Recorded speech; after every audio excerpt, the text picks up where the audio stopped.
Good morning, ladies and gentlemen. I think we're in a position to resume with Ms. Rodgers. That's correct, my lord. Right.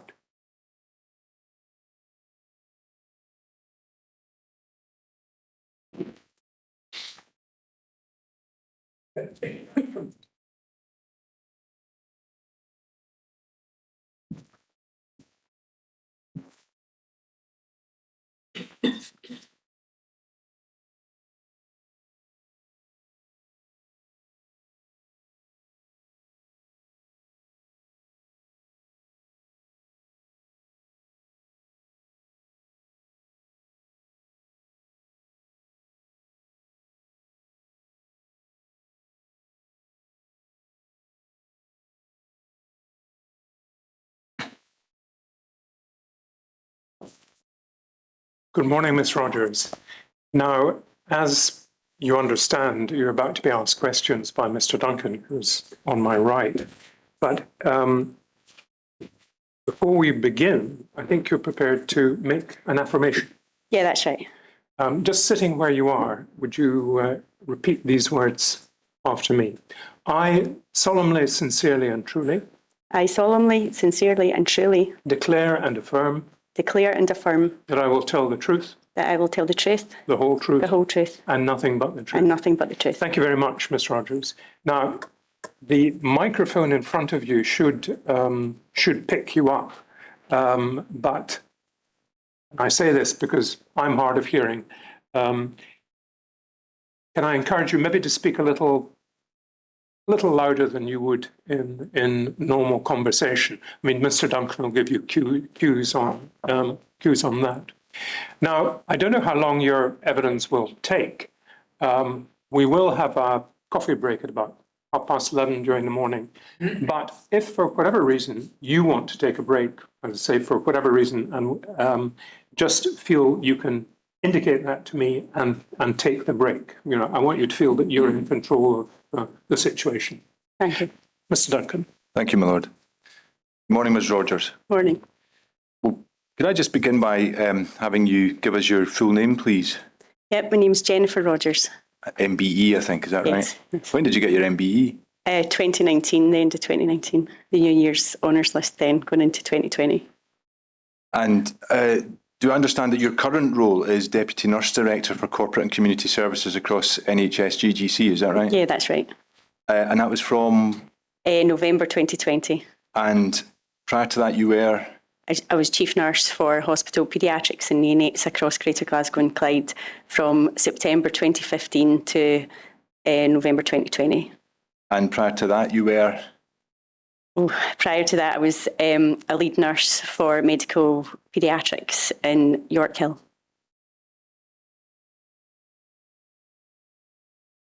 So probably most of what we'll be interested in as regards your evidence today will be for the period that you were chief nurse from September 2015. Would that be right? Yep. I wonder if you have given us a lot of detail in your statement about how that works and how it fits into management and also professional structures. And I'm quite interested in exploring a bit of that with you.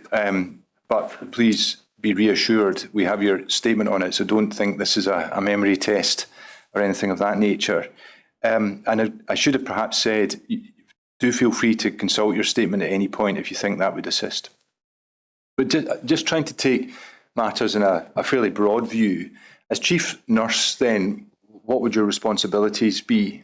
Or what were your responsibilities? Yeah. So as chief nurse, I was I provided professional leadership for over 1,000 registered nurses and around 300 healthcare support workers that worked across the Children's Hospital and 3 neonatal units. So a neonatal unit in the Royal Alexandra in Paisley, one in the GRI and one in the Queen Elizabeth maternity. So the Children's Hospital, around 256 beds in those 3 neonatal units. 2 of them were level 3, one's a level 2. They add up to about 100 cots. So I provided professional nurse leadership for all of those nurses working in those areas. What that meant was my key business areas, I suppose, were quality, like quality nursing care. So I did a lot of work to ensure that babies and children and young people and families received that quality nursing care. I worked to ensure professional regulation was robust, so all nurses were on the register, they were all doing their revalidation, and I had processes and systems to ensure that was the case. Also, workforce planning was a key element of that role, so ensuring that I ran the workforce planning tools and triangulated them with professional judgment and context to ensure that we had enough nurses where they should be. And also education was a big part of that, so ensuring that the nurses were appropriately educated to wherever it was that they were working. Yeah. I mean, are we someone we should see you as having as it were, a professional medical role as well as a managerial role?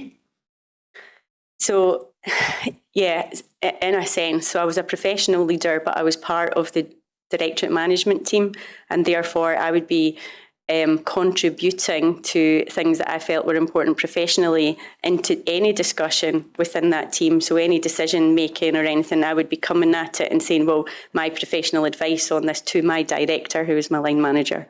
And that was? Kevin Hill. Yeah. So you quite helpfully describe this or capture it, I think, in your statement when you talk about the solid lines and the dotted lines. Can you tell us just really what you're talking about in that context? Yeah, so as a professional, so as a nurse, if my line manager is not a nurse professional, then I would also have a professional line. So this works right through the kind of system. So my direct line manager was Kevin Hill, who was the director of Women and Children's, and also sitting alongside me was a chief of medicine, so chief of nursing, chief of medicine, and operational manager. So it's sort of triumvirates that sit at each level of the organisation. My professional line at that point was to the executive board nurse director, who was Mags Maguire. Yeah. And that's the dotted line. That's helpful in terms of the dotted and the solid lines going up the way from you. And what I'm interested in, maybe just to complete that picture, is how dotted and solid lines work beneath you. So in terms of is it the lead nurses that report into you? Yeah, so they didn't report into me. Their hard line, so their solid line was to a clinical service manager. So you've got Jamie Redfern, I think, who you spoke to this week. Yeah. He was the general manager. So Jamie and I worked closely. He was the operational manager. I was the professional lead for nurses. There was 2 clinical service managers, and they reported into Jamie. The lead nurses, there was 4 laterally 5, and their hard line was into the CSM, who reported into Jamie, but their dotted line was to me professionally. Oh, that's really helpful. Now, maybe what we want to do then is just, if we imagine the lead nurses, what sort of considerations would be going up the solid line from them, and what sort of considerations would be going up the dotted line to you? So more operational, the lead nurses have kind of got a dual role almost. So operational matters would be going to the CSM. So things like their health and safety stats, things like mandatory sort of data collection that wasn't professionally linked. So that would go through the CSM. The CSMs and I met regularly. We were a small team. So I would say that while I'm describing this as a divide, me and Jamie also worked really closely. So we would pretty much know what was going on from those angles for me. I also met monthly with the lead nurses, as well as having individually, as well as having a monthly meeting with all of them together. And we worked right in the next office to each other. So there was lots of opportunity for anything to come to me. But professional matters that would come to me would be around nursing quality care, workforce planning and staffing, and any kind of issues that they might want to raise that are linked to that professional line. So if they had a nurse that was maybe falling off their registration or they were at risk of falling off their registration, then that would come to me. Thank you, that's helpful. I think that probably does capture what I was looking for. I have one other question around this that I think may be of interest. Do you wear a nurse's uniform when you're at work? so when I was chief nurse, I mostly wore a nurse's uniform. Yeah. Some days I would wear clothes like civvies, but a lot of the time I would wear a nurse's uniform. Yeah, Yes. you can probably imagine why I'm asking that question, because I do detect, we'll get to this perhaps later, but one of the, I think, concerns that you identified about the patient and family evidence was this question of who is and isn't management. Yeah. Throughout this period, when you were, as it were, visible, you would have been wearing a nursing uniform, is that right? Yeah, mostly. Thank you. Now, if we move on from there, then what I want to do is go through matters chronologically. And as I think was indicated to you earlier, we have covered off quite a lot of this, and it probably means we can shorten matters to just individual aspects. So what I want to do is, first of all, cover the period from September 2015 up until what came to be known as the water incident in March 2018. So if you think about that period, and I'm going to take it in stages, we'll start with 2015. And as you've already indicated, you started at the RHC in September 2015 as chief nurse, is that right? And that was, if I'm right in understanding what you said, that your oversight would be in relation to a paediatric unit that was wholly on the RHC site, is that right? Well, there was actually a paediatric inpatients in the RH as well at that point in time, so that was relocated over in 2018. Yeah, that's what I wasn't sure about. Yeah. And then as far as neonates are concerned, I think you said there are 3 sites. Yeah. I want to obviously just focus on the RHC. Mm-hmm. In your statement, you describe positive impressions that you had of the new hospital when you arrived. Mm-hmm. And I wonder if you could maybe just explain those to us. So I didn't start till September, whilst the hospital had opened in January. That's because I was on maternity leave. So I'd come back from that leave and walked into the hospital. And for those of you that have been there, it's really inspiring. The atrium's like really quite stunning. And when I worked there, I used to watch kids walking in and their faces would light up like when they came in, because it's really colourful. It's just beautiful. It's a beautiful atrium. First impressions, really, the hospital were that when you walk in, it also had really good facilities. The Medi-Cinema was great, and it was an added advantage that there was adults on that site that could take advantage of that Medi-Cinema, because we didn't have that before. There was advantages like the paediatric hospital are the only centre in Scotland that do renal transplant for children, and quite often a donor will be a parent, so the parent and the child could be basically on the same hospital site and then therefore see each other sooner. It's easier for the other parent to go between them both. So there's lots of advantages. That's just a few from when I first started that I noticed. We've had, I suspect you're aware, quite a bit of evidence about what people saw as downsides or not so positive aspects, and that was evidence that came from not just the patients and families, but also from some of the clinical staff. And I don't need to go through all of that with you. I mean, I think the task for the inquiry is to try and work out what all of that amounts to. Yeah. But I think it's only fair to notice that you have some positive things to say about the site as well. Mm-hmm. Just maybe picking up on one of them that has been said, the sort of contra side, the smell of sewage, is that something that has bothered you? Not massively inside the hospital. And I mean, some days, maybe walking there, you would smell it, but not every day. Okay. And once you're inside it, it wasn't something that I can say that massively bothered me, no. Another thing that has been mentioned more on the, as it were, positive side of things that I think it's only fair to mention. Were you aware of whether, as regards the use of single rooms for patients, are you aware as to whether there was any benefit as regards infection risk by using single rooms? Well, yes. So it is an important point for a few reasons. We'd went from a hospital where I think we'd about 30% of rooms were single rooms in Old York Hill to about 80% being single rooms in New Children's Hospital. which was a benefit for us in terms of making sure when we needed to isolate children from each other because of infections, and we get a lot of winter viruses with paediatrics, so RSV, and flu and things like that. So we would quite often in York Hill run out of isolation spaces, whereas in the new hospital we didn't have that issue. Other advantages were the parents really liked the single rooms because they got more privacy, and they had an ensuite in the single rooms. In the previous York Hill, all the parents had to share kind of one bathroom. Some challenges around it were certainly with nurse staffing, it made visibility of your patients and just a bit more resource intensive in terms of nursing and what you had to do. So that was something that I worked on. Yeah, I mean, other things, you may or may not be able to help us with this, but I think it's only fair that I ask you for your comment. Other things that have been mentioned by the clinical staff were concerns around the distance between the ward and their offices, and also the proximity of pharmacy services. Is that something that you were aware of at the time?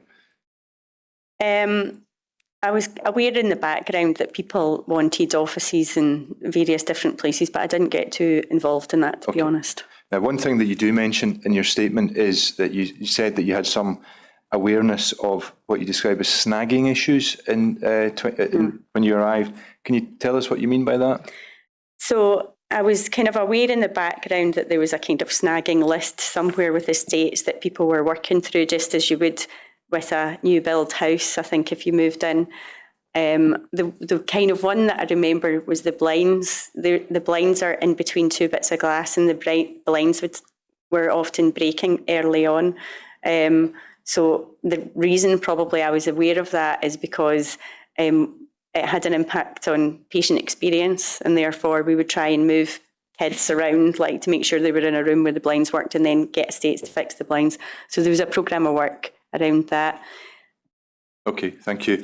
Were you aware of any, noting that, in all fairness to you, noting that you arrived in September 2015, and noting also in the evidence that I'm about to mention, the events that I'm about to mention mostly, I think, predate that.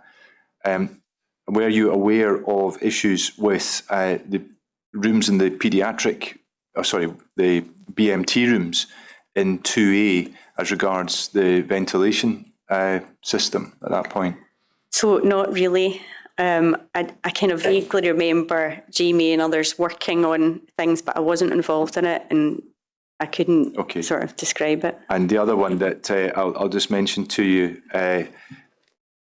we're also aware of issues to do with the adult bone marrow transplant unit in 2015. Was that something that you were aware of? Not at that time, no. Okay, thank you. Now, finally, just to complete 2015, I'm going to ask you if you're able to help me clarify something. It's a reference in an IMT that I previously asked that you have a look at. Ms. Ward, I wonder if we could go to bundle 1, please. And if we look at page 20.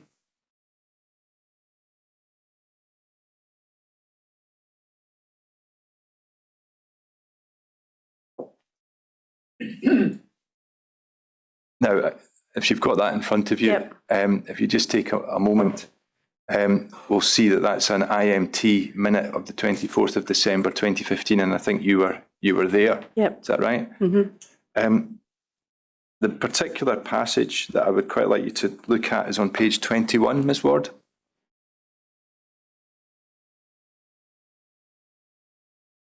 And if we just enlarge the fourth paragraph down that begins, CW asked. And it's really the second bit of that, the assurance around the commissioning of the water supply. I'll take this in stages. Do you have any recollection of that discussion? No. Have you had an opportunity to look at this minute? Yes. Has that jogged any memory? No. I don't remember.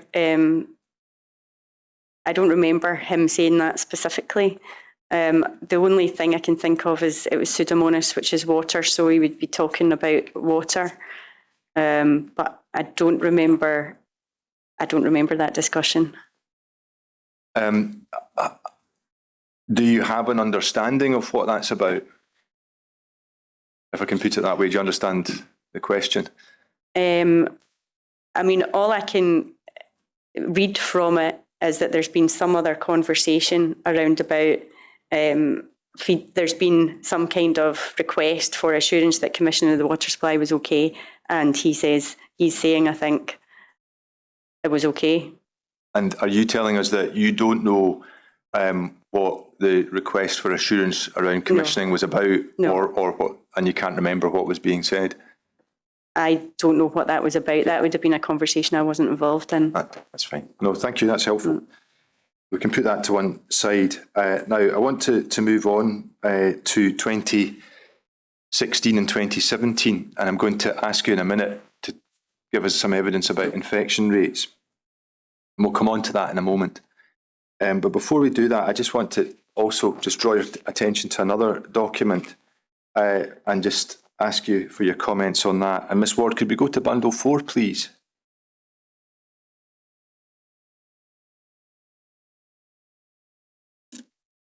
And it's page 104. In fact, if you just take us a page back. Now, we seem to have here, if we enlarge the top of the page, we'll just take this quite slowly because it's not an easy document to handle.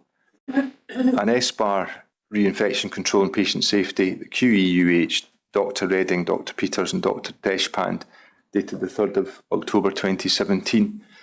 Now, again, I'll ask you similar preliminary questions. Can you recall whether that was a document that you were aware of at about the time it was written, or bears to be written? I wasn't aware of this document at the time that it was written. Is it a document you've had an opportunity to look at before today? I've had a wee look at it. Yeah. So the only thing I want to do with it is, if you just notice, and it's quite helpful the way it currently is positioned, in the boxes, just notice the categorisation of date raised, type of accommodation, current situation, patient, staff. And if we just go over the page, please, to the page we were originally at, which is 105.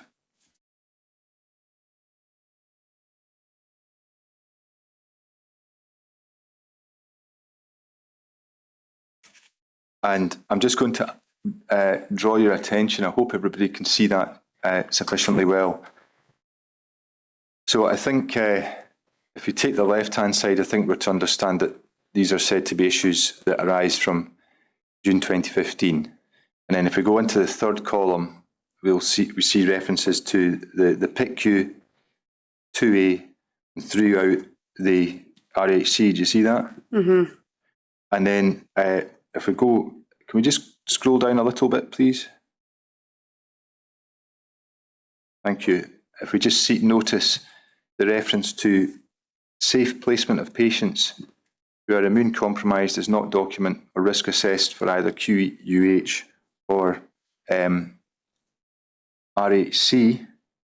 And if we can scroll down a wee bit further, that's fine, thank you. In the same column, high rates of line-related infections are being experienced in the 2A immune-compromised population. And then, are you with me so far? I'm with you. Yeah, sorry, I'm maybe doing this too quickly.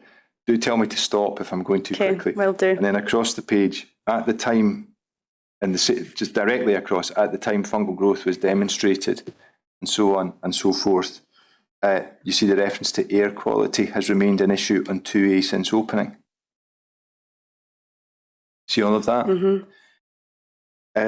Now, noting what you said a moment ago about not having seen this document before, can you say whether the issues that are raised within this document were issues that you were aware of at the time? So some of the issues raised are issues that I was aware of at the time, but not all. So obviously the high rates of line-related infections was something that I was working on with the team, and I can describe that in more detail. In terms of patient placement, we worked, so there was some work we did, it might have been around about that time, on patient placement, so it might have been triggered by some of those conversations on the side, and I did work with actually one of these microbiologists in the infection control team on patient placement for airborne infections for paediatrics. Ms. Rodgers, entirely my fault. Yeah. It's just an expression you used there which I didn't pick up on. Did you use the expression patient placements? Yes. Right. I should perhaps understand what that is. I'm not maybe quite sure that I am. I mean, is it just where you put the patients? Yes. So we have lots of standard operating procedures and about if you've got chicken pox or if you've got this, or if you've got RSV, what kind of room you should be in. So that's what we call patient placement. Thank you. It's entirely my fault. In fact, if we go back to page 104, I have taken this too quickly, as I thought I would do. If we go, please, to a little bit further down, Miss Ward, there we have it, patient placement.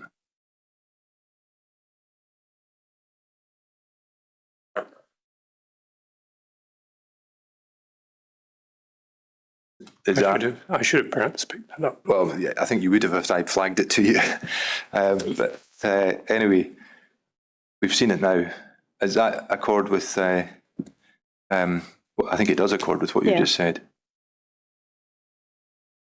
And if we go back to where we were then, which is page 105.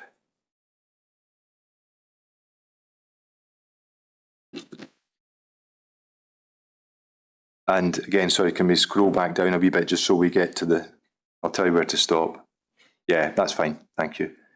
So the high rates of, or what, let's not lead on this. Rates of line infection was something you were aware of, and I am going to ask you some questions about that in a minute. What I'm asking you, additionally is whether what appear to be concerns about placement of patients, whether those were things that you were aware of at the time. Just as I say, that work that we did do with kind of writing the SOP with one of these microbiologists around that children with airborne infections. So we wrote a SOP about a pathway for them, and it must have been around about this time. And that pathway was to the GRI, I think, for children of a certain age. And there was some other plans around about that as well. CDU, I think, was part of that pathway. Yeah. Now, I mean, one thing that we've been emphasising to all witnesses giving evidence is that we absolutely recognise the different specialisms and expertises that they all have, and keep in mind that qualification in answering the question I'm about to ask. But in a description of concerns around what might be thought to be air quality, can you say whether and to what extent your understanding would be that would be possibly connected to line infections? So I didn't have that, wasn't on my radar, air quality in line infections. Yeah. No. The aspergillus that's mentioned there was an IMT, I think, for that, and I was involved in that. And I think a tile was implicated in that. So it was a specific kind of linear thing rather than a general, there's an issue with air quality. It wasn't a very clear question from me. What I was just wondering is, in terms of your sort of general understanding of things, would you understand, or is it your understanding that it is possible for there a connection to be, for there to be a connection between air quality and line infections? Or is that not something that you feel competent? It's probably not something that I would feel that I could answer. Okay, that's helpful. Thank you very much. I guess the only other question I would ask is this, and this is a question we've asked other witnesses. Do you feel that this is a document that you ought to have been made aware of at the time? I mean, a lot of it's about ventilation, and I wouldn't necessarily. I think it's unusual at this point how much I know about ventilation as a chief nurse. So at that point in time, we weren't in the place that we ended up being in. You mean today you have knowledge of ventilation that you wouldn't have expected? I wouldn't have expected to have, and And that's not just me, I think that's others as well, but that's because of this chain of events. So at that point in time, maybe not. I was undertaking some improvement work at that time, and the authors of this report did know that and did come to the meeting. So there was opportunity to raise things if they felt that it was linked to the work that I was leading with Tim around CLABSI. Okay, well, that's helpful. We can put that to one side, and we'll move now into thinking about infection issues in 2016 to 2017. Now, it might be helpful, Ms. Ward, I wonder if we might just open the statements bundle. And I apologise, I didn't flag this to you beforehand, but I think on balance it's probably going to be useful to do this. And I wonder if we could go to page 464, where hopefully we will find paragraph 90. Yes, indeed.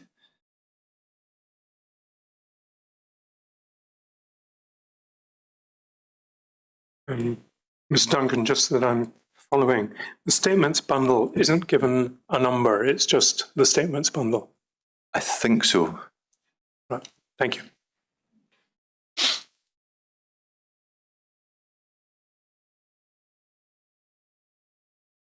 So I think if we, before I start asking you questions on this, Ms. Rodgers, I think it's only fair that you have the opportunity to just see what you've said in your statement. So in 2016, there was a spike in line infections flagged to us by our lead nurse for infection control. It was thought to be attributed at the time to change of the type of central line to barred, from barred to Vigon. Additional education was put in place. Subsequently, the rate increased in early 2017. At that point, the surgeon and I met and discussed adopting a quality improvement approach. We struggled to find data from comparable UK centres against which to benchmark. Describe going further afield, and I think we might as well just complete the paragraph if we could go over the page, please, Ms. Ward.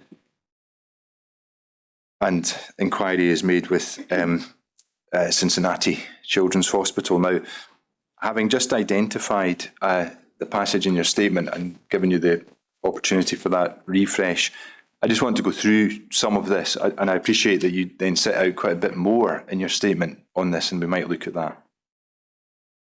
But let's maybe get some preliminary matters understood. What is a CLABSI? Oh, it's a central line associated bacteremia blood infection. Okay. So related to somebody having a central line, which is essentially a bit of plastic that goes into a major vein. Yeah, thank you. And something that you mention in your statement a little further on, it's paragraph 97, if anyone wants to look at it, is you mentioned something called CDC classification. Oh yeah, so that's the classification we tried to use around about, and this was all about us being able to be really clear about what we were measuring, because so as part of us doing a quality improvement project to improve our CLABSI rates, we had to collect data, and to collect data you have to know exactly what it is you're collecting the data on, so there has to be some kind of criteria around that data. The conversation with Cincinnati, they used the CDC classification. I think that's kind of generally used, and it's essentially a primary bloodstream infection, as it says there, in a patient with a central line. That's not linked to a different infection that they might have. So it's supposed to be around about that line rather than linked to some other infection in their body. And CDC is? I just can't remember that right now, what that stands for. No problem. I think it's probably a term we've heard in the news from time to time, so I'm sure we can pick up on it if we have to. Now, you say that what I want to do now then is move forward and just think about 2016, and then we'll look at 2017. Okay. And when we get to 2017, I am going to ask you to look at one or two of the PAG minutes, if that's the word, just to help us identify some of the detail on this. 2016, you say the spike was reported by the lead nurse for infection control. Yep. Now, can you tell us how was that reported to you? She came and spoke to me about it.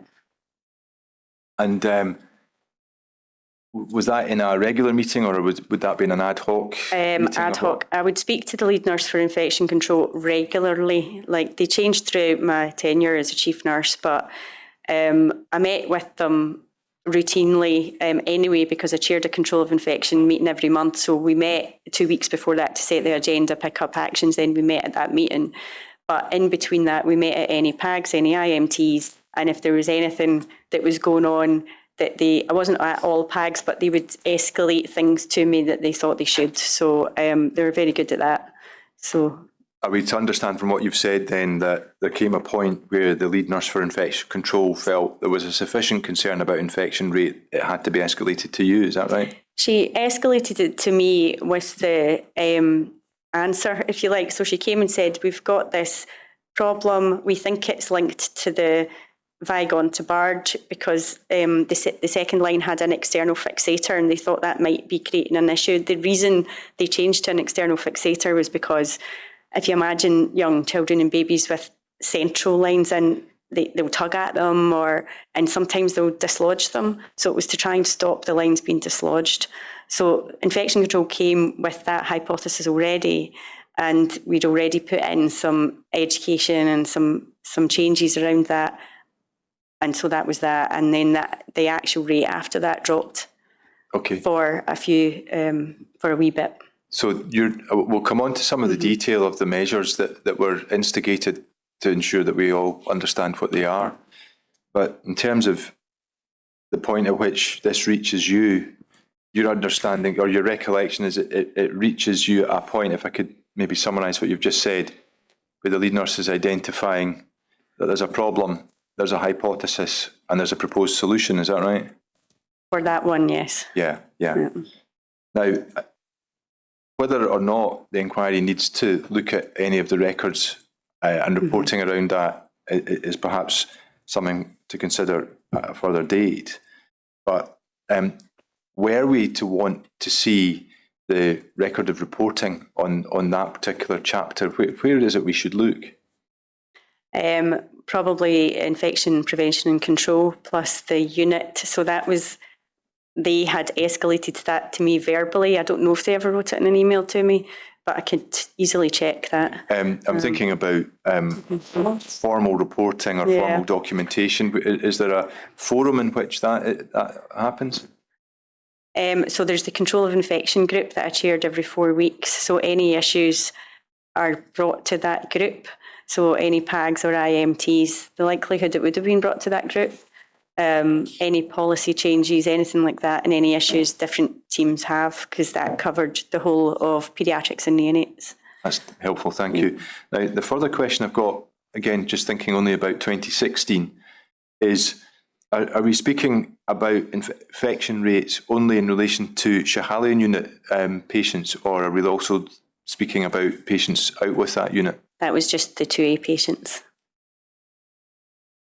And I might as well ask the same question at this stage. Was it the same also as in 2017? Was it just those patients? Yeah. Thank you.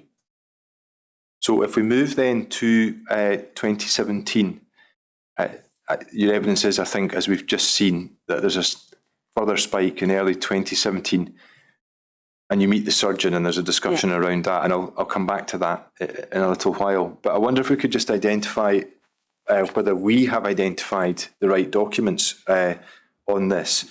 And I wonder, Ms Ward, if we could go to bundle 2 now, please. And it's page 19.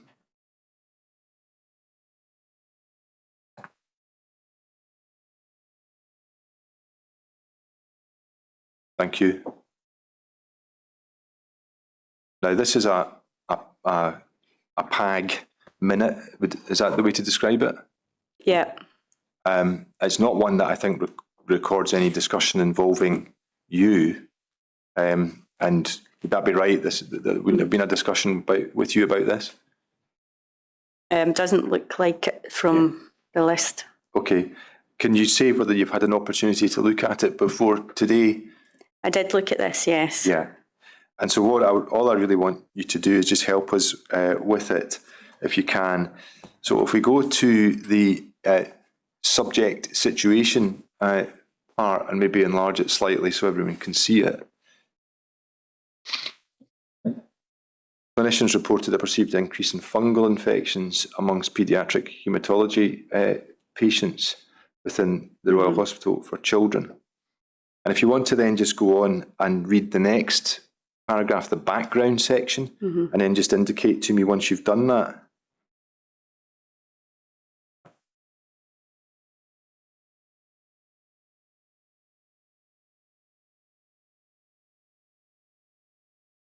Yep, that's me read it. Okay. Really, the question I'm going to ask is similar to one I asked a moment ago. And again, I would emphasise that if you don't feel it's a matter for you, please do say so. Do you think the discussion about fungal infections and the concern of Professor Gibson is linked or part of the line infection concern, or is this a different concern? It's a different thing. Yeah, thank you. So if we can put that to one side, please. And if we could go on to page 22 in the same bundle.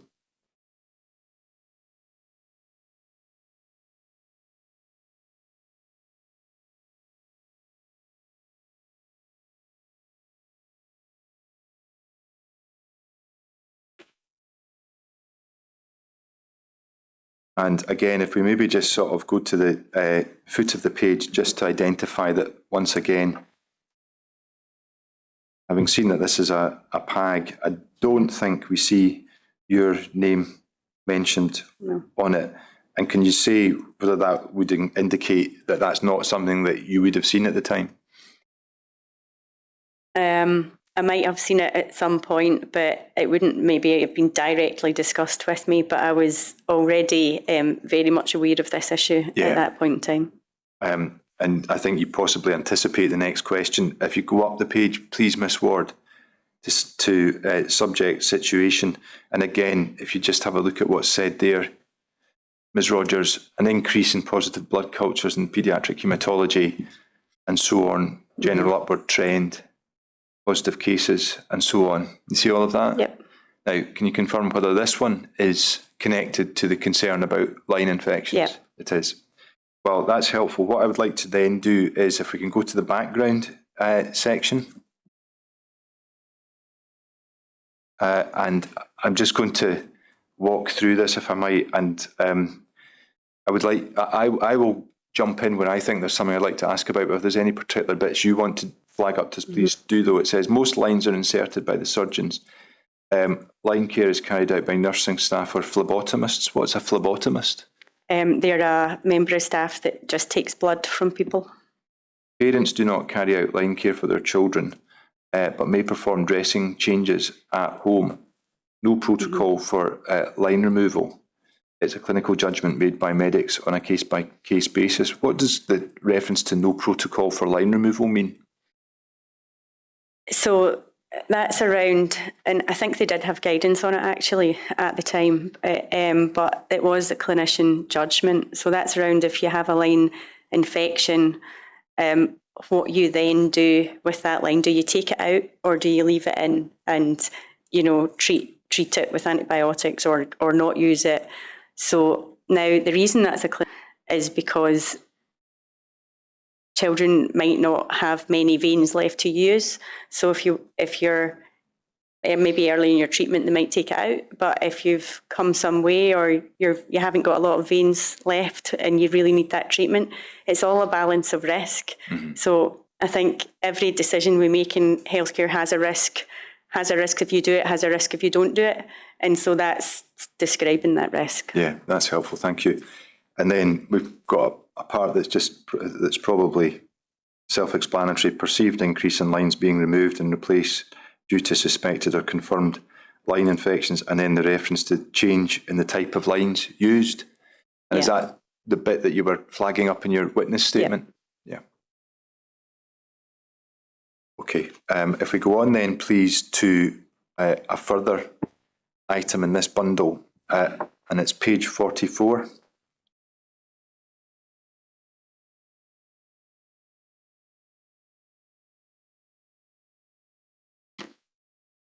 Now, while we've got the top half of this page enlarged, I'll just mention something to you that was flagged to you before today's hearing, and we've been flagging to everybody who's been giving evidence. One of the things we've been trying to do is not get into individual patient cases here if we can avoid it. I certainly don't anticipate my questions take us into that sort of territory, but I just mentioned that. So if we go down the page, please. Having seen that this is a PAG of the 22nd of July 2017, just pausing there, Miss Ward, having seen again that you're not on the list of people with whom it was discussed. But asking you again the question, given your awareness of the line infection concern and work around that, is this a discussion that you would have been aware of at the time? Yeah, I think I would have been aware of that at the time. Okay, that's helpful. On that basis then, if we look at the recommendations and options, can you just walk us through these? So if we take the first one, Actichlor plus clean of ward on a daily basis? Yeah, so it's like a chlorine-based product for cleaning. So it's enhanced cleaning than what your normal standard cleaning would be. Yeah. I think the next two appear to be self-explanatory: hand hygiene and enhanced supervision by IPCT. Is there anything more needs to be said than that, do you think? So the enhanced supervision is actually something we introduced then, and then kept building on over the sort of years that went after that. It was essentially where a lead nurse from the infection control team and a lead nurse from paediatrics and estates and facilities would come round, and they would look at hand hygiene, they would look at a room, they would look in detail at all the cleaning specification, is everything clean enough? They would look at kit, bedside kit, like IV stands and pumps, and make sure they were clean. So it was just a really putting a magnifying glass actually on the unit just to make sure everything is clean as it should be, and do we need to take any action? That's what enhanced supervision was.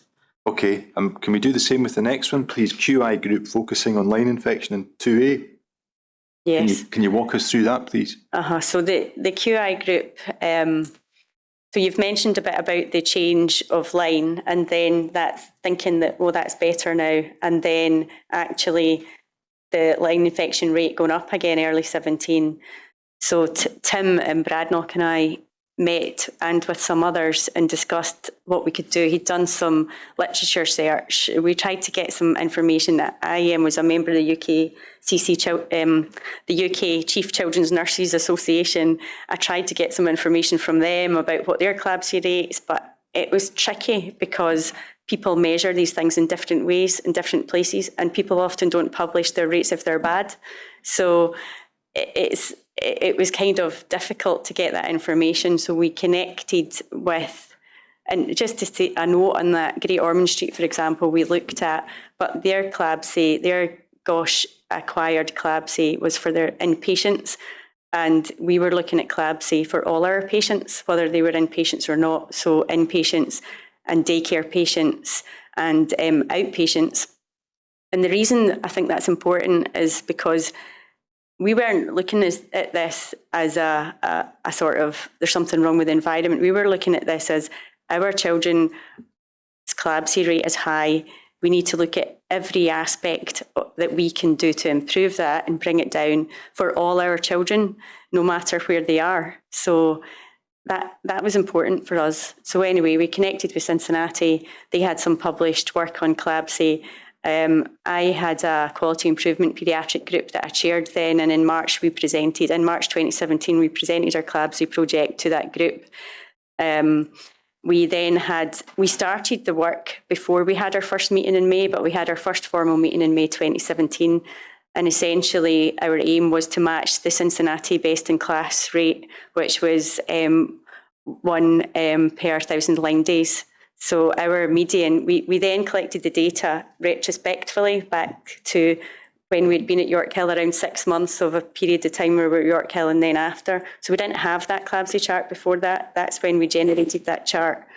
So we got the chart, we spoke to Cincinnati on some conference calls, and then we pulled a group together And the group had surgeons, it had anaesthetists, it had PICU people, it had infection prevention control, it had the paediatric outreach oncology nurses because they look after the kids in the community.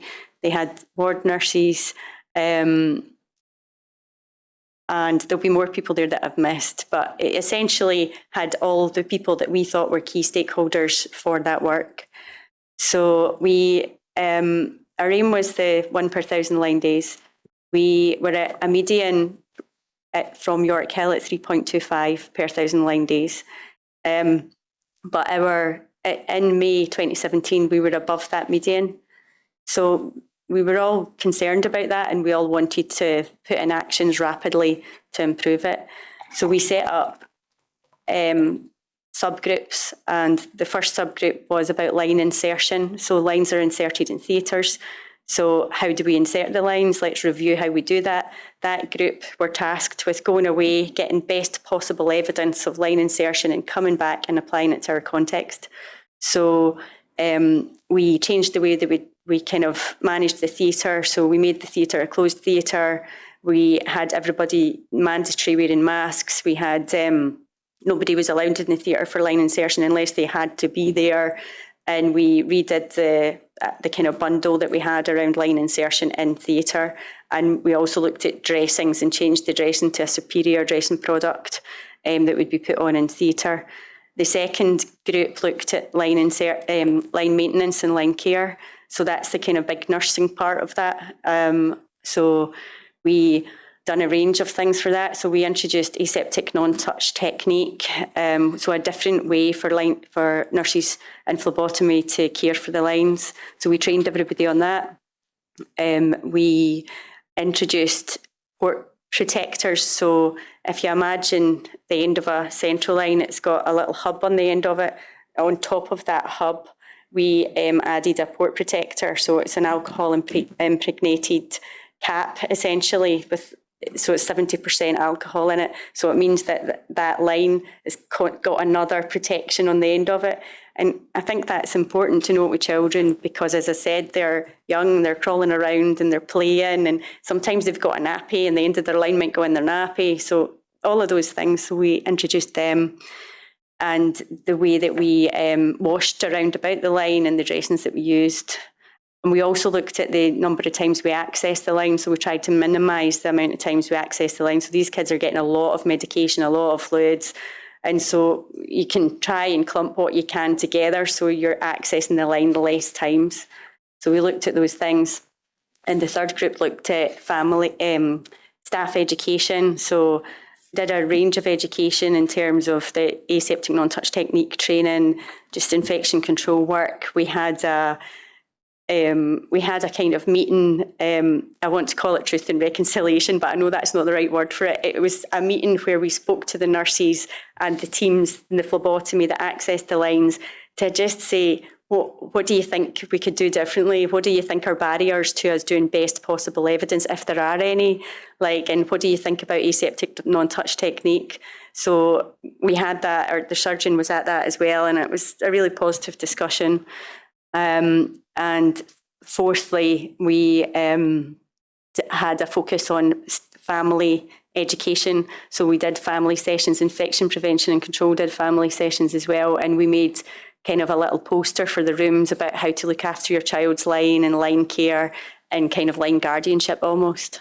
Yeah, that's really helpful. I think you've probably covered off all of the matters that you mentioned in your statement around this. And for those who wish the reference, it's really around paragraph 86 that we see Ms. Rodgers set all of this out. There's just one or two of them I would like to maybe just have you help me with a little bit. So I think you've told us about the paediatric QI group, and you've told us about a new dressing. Is that right? Yeah. Yeah. And we've heard, is it Mr. Bradnock? We've heard his name being mentioned. And was his involvement around really thinking about the way in which surgery was being carried out, and also maybe the question of when and in what circumstances a line would be removed? So Tim Bradnock was a key leadership in the whole CLABSI group. So him and I worked closely around about that. Yeah. So he did much more than the theatre part, although the theatre part was his part because he was a surgeon. Yeah. Now, a couple of points that I want to pick up on, just to be sure I've understood them.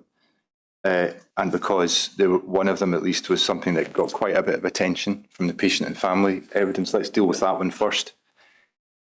A number of parent witnesses talked about seeing a change with caps being put onto the lines, and you described to us that is indeed something that happened, and you've described that these were alcohol impregnated to add, as it were, a further barrier. Is that right? Yeah. I think I have you noted in your statement as saying that was around August 2017. It was, yeah. Yeah.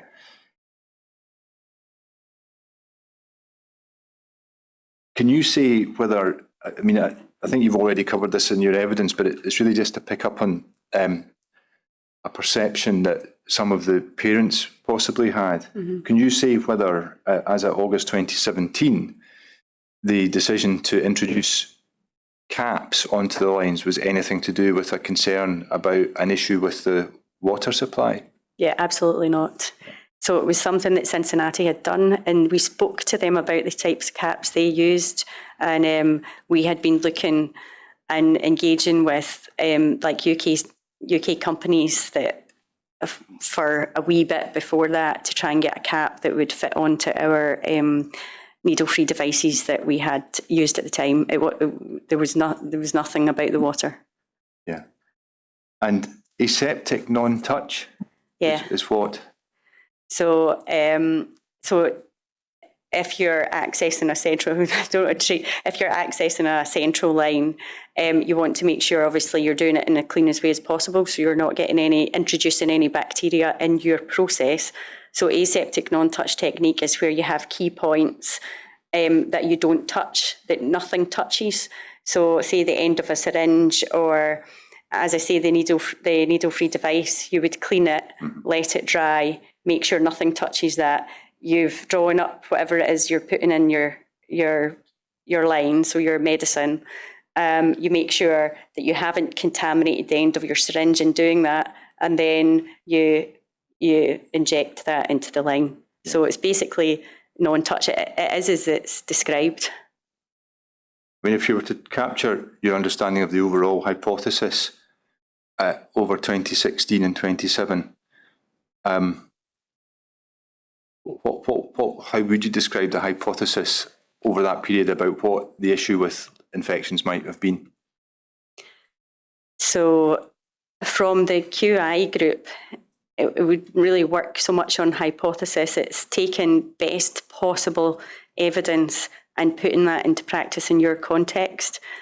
So part of it was line insertion, part of it was line care, part of it is how you live with the line. So the kind of lived experience around about having a line, you don't really have, and I certainly wouldn't have supported having the luxury of doing one thing and seeing if it worked and then waiting. And we wouldn't do that when kids were getting line infections. You throw everything you can, and so therefore sometimes you don't always know if it was this or if it was that. But if you fix the problem, then that's a good thing, because then kids aren't getting infections. Mm-hmm. So, I mean, overall, the focus of the work, at least, I understand the point. You weren't waiting to find out whether or not a particular hypothesis was correct. The focus was on the work, but the work was focused around line care, hygiene, that kind of thing. And families and basically how we live with the line. So and insertion. It was a range of things, I would say, but line care is definitely part of it. Yeah, and is that where the sort of truth and reconciliation discussion comes in with staff? Yeah. Yeah, perhaps not an easy conversation to have, is that right? It was okay, actually. I think at the context of the time as well, we were doing a lot of scrutiny. And so you can understand that maybe I didn't want the nurses to feel like they were being blamed and it was their fault. And so we wanted to make sure we're having a really open conversation about that and working together on it. Yeah. So that was what that was about. Yeah. And then in terms of the sort of weighting, or rather, in terms of the end result of all of that work, are we to understand from your statement that rates did drop? They did, yeah. Yeah. So they dropped. They dropped when we started putting in. Well, they dropped after the interventions. You know, as I say, you can't. It's not a linear sort of process. And then the next spike was in March. Was the March 2018 spike, and then after that, the CLABSI graph. If you look at it, the rates continued to drop, and in 2019. Were lower than they had been in York Hill, and towards the end of 2019 were under 1, so on par with global best in class. Okay, if we just take that in stages, perhaps. The position was that as we move forward then into 2018, by that stage, rates had dropped, is that right? 20 what, sorry? 2018. So by the end, so I'll rephrase the question so you're absolutely clear what I'm asking. By the end of 2017, is it your recollection that rates had gone back to normal, if I can put it that way? So by the end of 2017, rates had started to drop. I wouldn't say they had come back to normal. I think there wasn't enough data points to put a new median, but I think it would be around about 4-ish. So they were coming down, but they hadn't come down to our aim. That's helpful, thank you. And I detect from your statement that there was a presentation of some kind by you to the board itself at the end of 2017, or have I got that wrong? That's right. No, it wasn't the board itself, it was the Board Infection Control Group that's chaired by Jennifer Armstrong at the time as the Exec Director for Infection Control. And if we were looking to find out what the overall recorded reporting at that time was on this matter, would that be where we would look? Yeah, absolutely. It's there in the minute of that meeting, and I went back to that meeting again. That's helpful. Thank 2018. You. Yeah. Thank you. Mr. Duncan, if you'd excuse me, can I just interrupt on a pretty basic matter? This is median rates, and there was a reference there to normal rates, but I think you explain, going back to, I think, paragraph 94 of your statement, that at the beginning of the QI project, which was to reduce CLABSI rates, at 94, you identify the RHC median rate at 3.25 incidents of infection over 1,000 Lyme days. Mm-hmm. That's it. Paragraph 94. This has got different paragraph numbers. So, well, you may not need the statement for my question.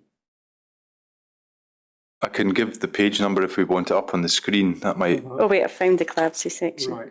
Okay, I've got it. Now, my first question is: I think there's a reference at 95 to benchmarking and the World Centers and Cincinnati. Mm-hmm. Now, I think it's pretty clear from what is set out there. At the beginning of the QI project, you wanted to see where the Children's Hospital stood or sat in comparison to world rates. Is that right? Yeah, I mean, I think at the beginning of the project, we wanted to find who had done work on this, who was really good at it, who we could learn from, and what we can be aiming for. Right. And your conclusion was that at 3.25, you were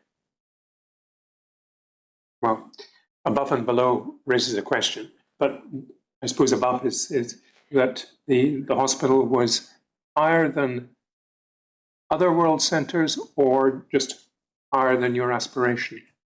So 3.25 was York Hill, and it was, if you kind of look at published data, then 3-ish was probably, for areas that hadn't done any additional improvement work, then 3-ish would have been about their starting point, I would say. Right.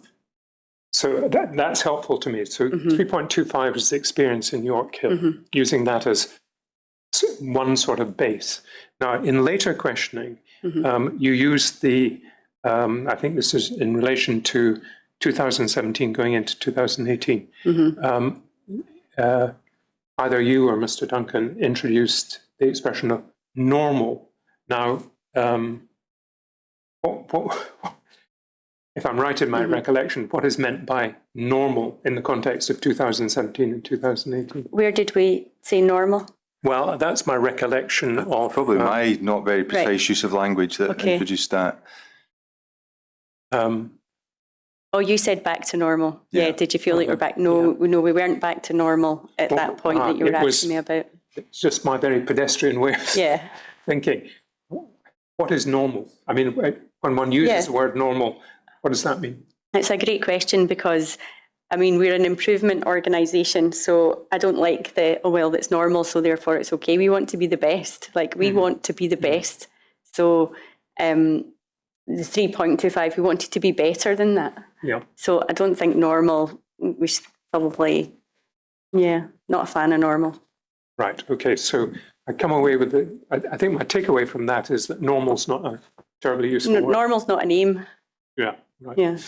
Sorry, Mr. Duncan. Thank you.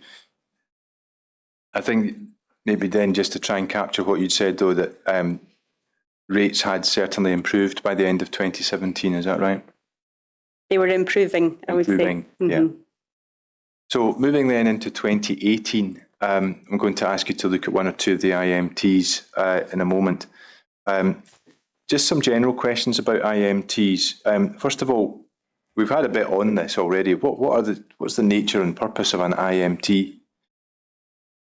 Well, so an IMT, an incident management team, is brought together when we either have an outbreak of infections or have a really unusual infection. So an outbreak is two or more of the same infection or one really super unusual infection. It's chaired by an infection control consultant and also, or it could be a public health consultant. And it brings together all the sort of key clinicians from that area and key managers from that area. The focus of the IMT will be to seek hypothesis and then put mitigations in to essentially control that incident. So bring the incident under control, put the mitigations in, bring the incident under control, and then stop that incident happening again if possible. Okay. So, yeah.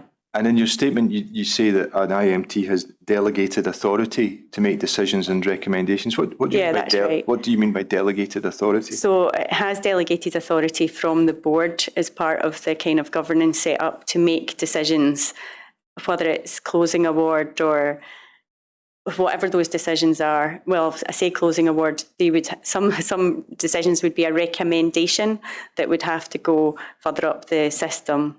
But the IMT has got delegated authority to make quite a lot of decisions to do mitigations around whatever incident it is they're dealing with. And does the delegated authority extend to making decisions around what communications should be made after an IMT? Yeah. And is there a scheme of delegation that's recorded anywhere? So there is a standard operating procedure on IMTs. It's like an IMT kind of framework outbreak document. It's got a section on communication in it, essentially, and there's of course the HIAT tool that's used at every IMT. So essentially it's the chair's decision and the group's decision around what communications. There's a kind of, if you look at the document, I don't know if you've got it, there's a list of people that should be informed about specific IMTs, whether it's rated green, amber or red. And there's kind of sections on communication through the IMT at the IMT's discretion. Thank you. Now, moving then into March and April 2018, I'll just try and confine us to that period, if I may. Now, we've had a lot of evidence already on this, and I certainly feel we've had the chronology set out fairly clearly and consistently. So I don't need to trouble you with a lot of this. There's just one or two bits of it that I want to have you help me with, and I've been asked to clarify one or two points on behalf of other core participants.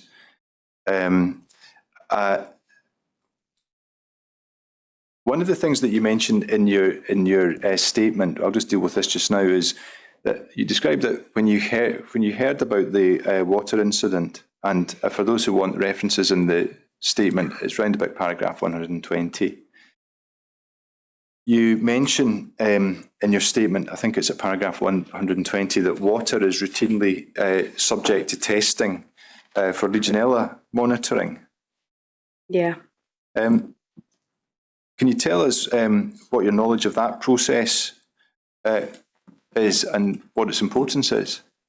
Yeah, very little. So I just know that it happens and it's part of the rules, and other people do that. Okay. And I just know it to happen. Okay, thank you. That's helpful. Now, you set out for us helpfully at paragraphs 121 to 122 your recollection of how you heard about the issue that had arisen. And I wonder if you just want to take a moment to have a look at it and maybe just, if there's any more you feel you want to say about what you heard at the time and the measures that were instigated at the time to address and mitigate it. Yeah, I mean, I specifically remember this moment in time because it was the Beast from the East on the 28th of February. And I'd went to work at like 7 o'clock in the morning that morning, and I was still in work the next day on the 1st of March because lots of people couldn't get to work. Nurses couldn't get to work. People couldn't get away from work. So I was trying to, or I was the only senior management team that had managed to get into the Children's Hospital that day, for those couple of days as well. So I had quite a lot to manage. There was theatre lists to manage. There was all sorts of things. So then the next day, the 1st of March, Teresa phoned me about 1 o'clock and said, I've found Cuprivadis in the water and we need to stop the 2A patients being exposed to the water. So I vividly remember being in my office, sitting down and really trying to think through what do we need to do right now to make sure we keep these patients safe. So Teresa and I discussed that. We couldn't call a proper IMT at that moment in time. And it's funny to say this now, but it was pre-Teams. Like Teams would have maybe changed that, but it was pre-Teams. People were scattered all over the place. So Teresa said, right, these are the things. I said, okay, I will follow this conversation up with an email. So we treat this, like not an IMT, but a kind of formal conversation. And she said, okay. And that's the email that I followed up with. Now, and can I just interrupt, just so we're clear? And is that what's set out in paragraph 122? Yeah. Thank you. Sorry, please continue. So meanwhile, the lead nurse for infection control was communicating with Teresa. So everybody's at home and communicating in phones. So there's quite a lot of, people weren't actually in. It was just the snow made that challenging. So the lead nurse was communicating with the ward. And also there was the paediatric lead nurse that went up to the ward. So between us, we put these measures in place that day that are listed there in 122. Okay, that's helpful. Now, I've been asked to clarify one aspect of them with you. Yeah. As regards the reference to silver hydrogen peroxide being used, can you recall, it may be implicit, but can you recall who it was that was recommending that? I think it was Teresa as the lead, the IMT lead, but also the lead infection control doctor. And do you know whether that's a proposition that she'd come up with or whether it had been suggested to her by somebody else, or are you not able to help us with that? I don't know that. Yeah. And do you recall any discussion about the appropriateness of that measure? Not really, no. Okay. At the time I remember at the time we thought, we'll do this and then it'll be fixed. So we didn't foresee this as like... And just on this particular measure, a further thing that I've been asked to clarify with you is, can you recall whether you understood HPS to be aware that this measure was being used? Oh, I don't know that at that time. Okay. But the infection control team would have escalated that in their normal routine paperwork to HPS. So that should be documented. That would be your expectation? Yeah. Thank you. Now, if we can look at one or two of the IMTs, and as I say, if you'll forgive me, it's really just the complete bits of the jigsaw that we've already been given. So if we go, please, to the IMT of the 2nd of March, Bundle 1, page 54, please, Miss Ward.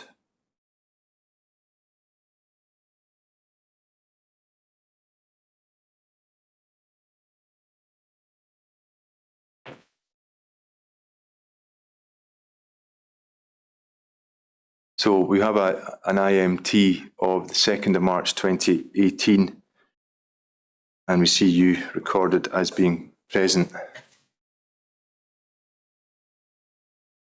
Okay. Yep. You see that? Yeah, it just disappeared, but it's back. So. Yeah, it's been doing that on my screen as well. Right. So concentrate while it's there, I think, is the lesson. So 2nd of March, IMT, we see you're present. If you go further down the page, please, Miss Ward. Really to the foot of the page.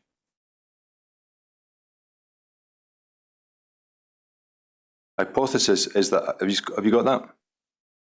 Yep. Yeah. You just take a moment to read that. Tell me when you've done it.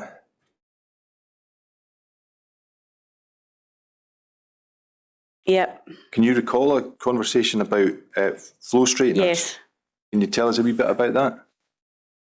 Yes. So I'd never heard of flow straighteners before, and probably can't describe exactly what they are, but they're mechanisms inside the taps. And the hypothesis was this was generating an area for biofilm to live, and therefore that was causing the bacteria in the water. There was a meeting, it wasn't this one, but it was during this IMT period where someone from the States actually brought some of the connections from the taps in little bags so that everybody could have a look at them and try and understand it better. Mm-hmm. Can you recall, it may be implicit in what you've said, but just so I'm understanding correctly, can you recall whether there was any suggestion that there was understood to be a risk with the use of flow straighteners, or is that not something you can help us with? That's not something that I'd be able to help you with. Okay, thank you. Now, if we go on, please, just to look at another one, please. Is it page 60 in the same bundle?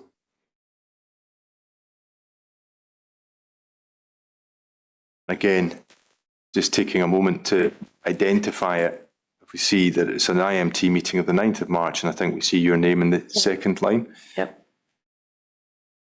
And again, maybe I should have said this before we looked at the first one. Are these documents you've had an opportunity to look at again? Is that right? Mm-hmm. Thank you. Now, if we go down the page again, please, to the section on investigations. And if we stop now, and if you take a moment to read the paragraph, Dr. Inkster informed the group, and tell me when you've done that.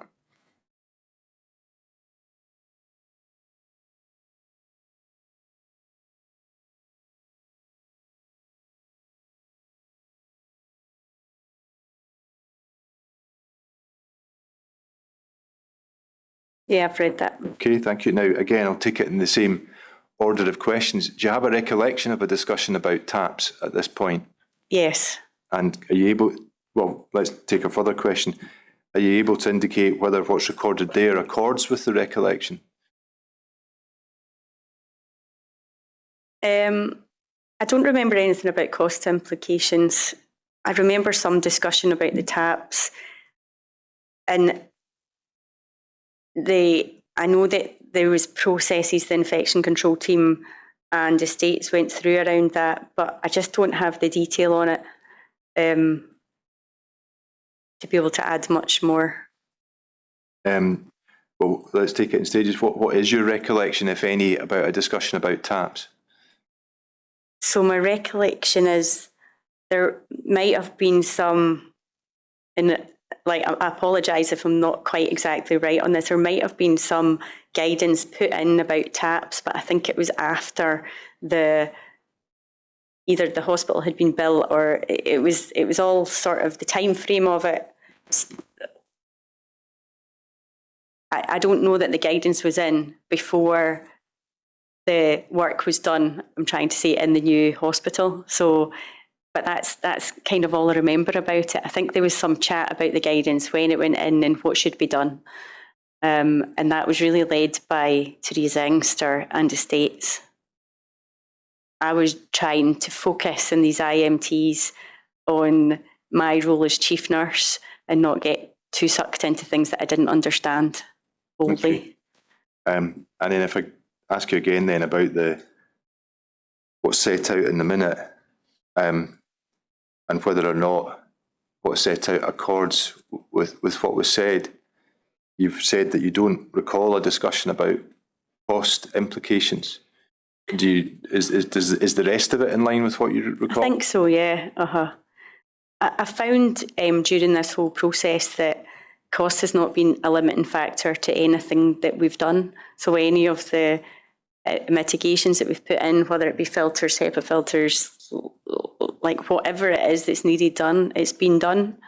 And nobody's really mentioned anything about cost. It was a given that if we needed to do it, we needed to do it. It's possible. I mean, this is something no doubt we'll explore with other witnesses, and we've explored with some already.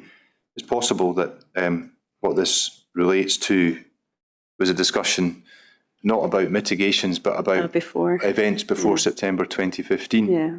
So have the investigations that you've just mentioned about the approach to cost, do they extend to that period as well? Well, I don't know because I wasn't involved in any of the pre-2015 conversations. Are you saying, therefore, that the comment you just made about cost not being an issue is not one that you apply to the pre-SIP? Not pre that, that I know of. Thank you. Now, if we go over the page, please, to page 61. Just again, I'm going to ask if you can help me with the top paragraph. In the same order, do you recall a discussion of that nature? Yeah, I mean, this is a kind of broad question that I would sort of bring to whatever issue I was dealing with. Like, as I've described a wee bit in CLAB, say, well, what's everyone else doing? What are other places doing? What, where are we against best in class? So that's what I would have been trying to get at there. Yeah. What was the particular purpose sorry, let me take this in steps. Is what that is set out there, is that in line with what you recall saying at the time? Is that right? Yeah, I think so. Yeah. What was the purpose in contacting other health boards? So other health boards with similar high-risk patients to see if they had TAPS that were the same as us or not, if TAPS was the hypothesis. Can you recall what, if any, response that inquiry elicited? I think Theresa took that on board because she said she was going to contact Ireland.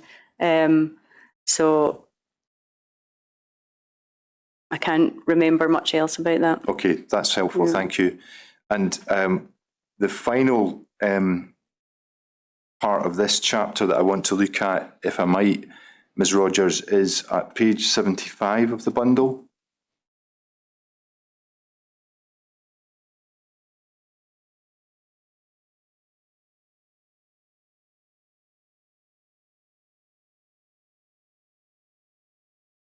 An IMT of the 21st of March 2018, and again, we see a reference to you being present, is that right?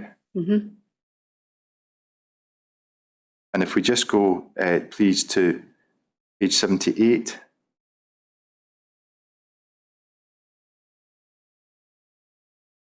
And if we go down the page, please, to the third bottom paragraph, please, Miss Ward.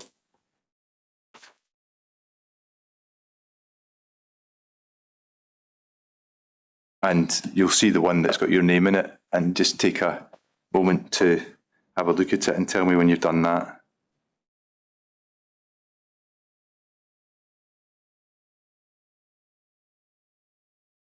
What was the, again, I'll take it in stages. Does that set out what you recall being discussed at the time?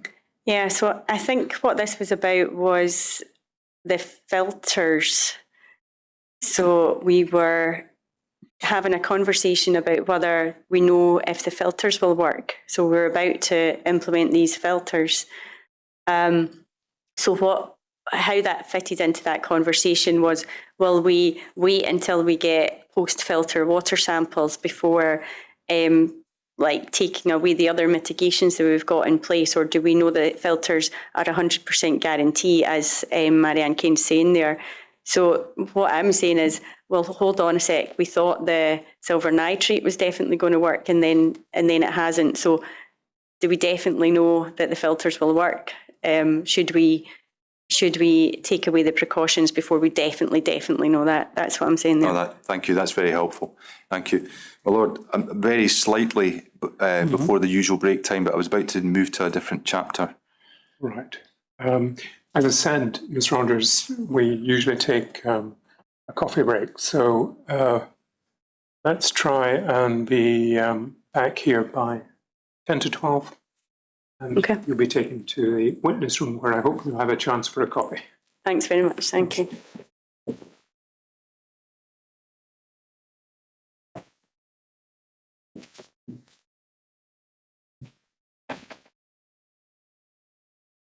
Please stand.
We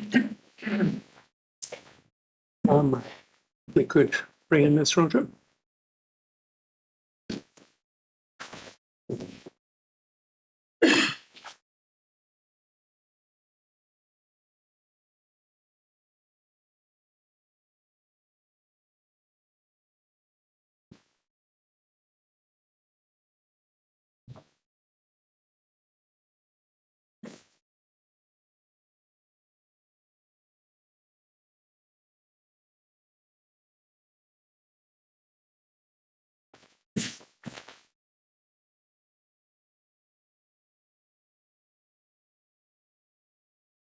No, Mr. Duncan. Thank you, my lord. Ms. Rodgers, I was about to move on to September 2018 and the decant, and the reason I'm going to jump from March until then is because we've had quite a bit of evidence already about the return of infections over the summer period, and we've got a pretty clear and constant story of what happened. There is one bit of context that I'm going to ask to see whether you can help us with, and you may not be able to do so. And it's, if we could go to bundle 4, please, and go to page 126.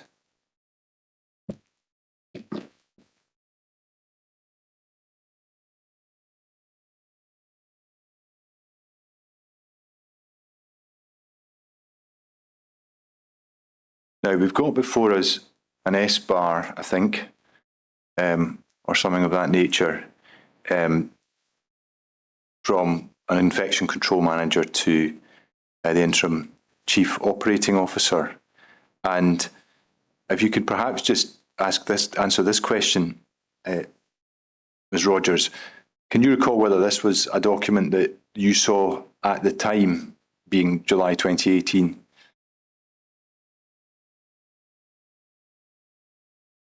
No, I don't think I saw this at the time. Thank you. I wonder if you want to just maybe push your microphone a bit nearer to you. It was switched off there. Yeah, thank you. Okay, have you had an opportunity to look at it before today? Yes. Thank you. Now, I'm going to ask you if you can help me with one aspect of it. If we can scroll down the page. Do you see the reference to reports relating to the commissioning of the water systems have been identified? Yes. Do you know what that is about? So I can assume now that that would be the report that required some actions, the DME report? So would that be the DMA report from 2015? Potentially. But I didn't see this at the time, and I wasn't in the communications around about those kind of reports. Okay. And as far as the reference to having been identified in recent days, from your own direct knowledge, is that something that you're able to help us with? No. Thank you. If we can put that to one side then, please. I want to now move forward to September 2018 and to the decant in particular. Now, we've had, again, quite a bit of evidence about the reasons for that, and we've been through all of the IMTs, so I'm not going to take up your time on that. What I would like, ultimately what I'm looking to do is to get us to the point where you can describe to us the work around doing the decant, and I would quite like, in due course, to get your description of how it all happened, and we'll get to that in a minute. But there is another matter that I'd quite like to just be sure I understand, to do with the communication around this. And if I take you, please, to bundle 1, and if we go to page 165,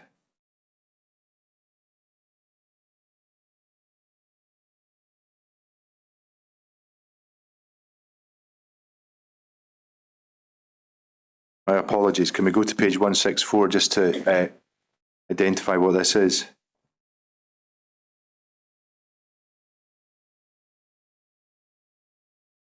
So it's another IMT minute, and I think we see you in attendance. And I think we know this was, we can see later in the IMT that this was a Friday. Is this one that you remember?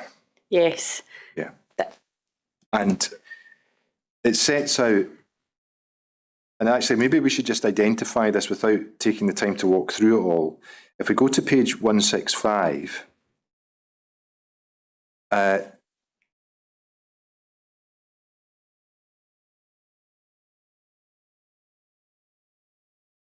you got anything on your screen? No.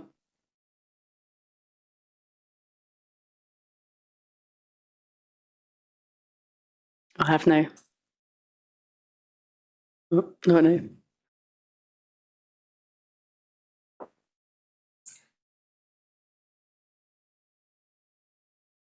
Ms. Ward, is there anything we can do, or do we need to adjourn to? Well, that's the right page. So if we stay.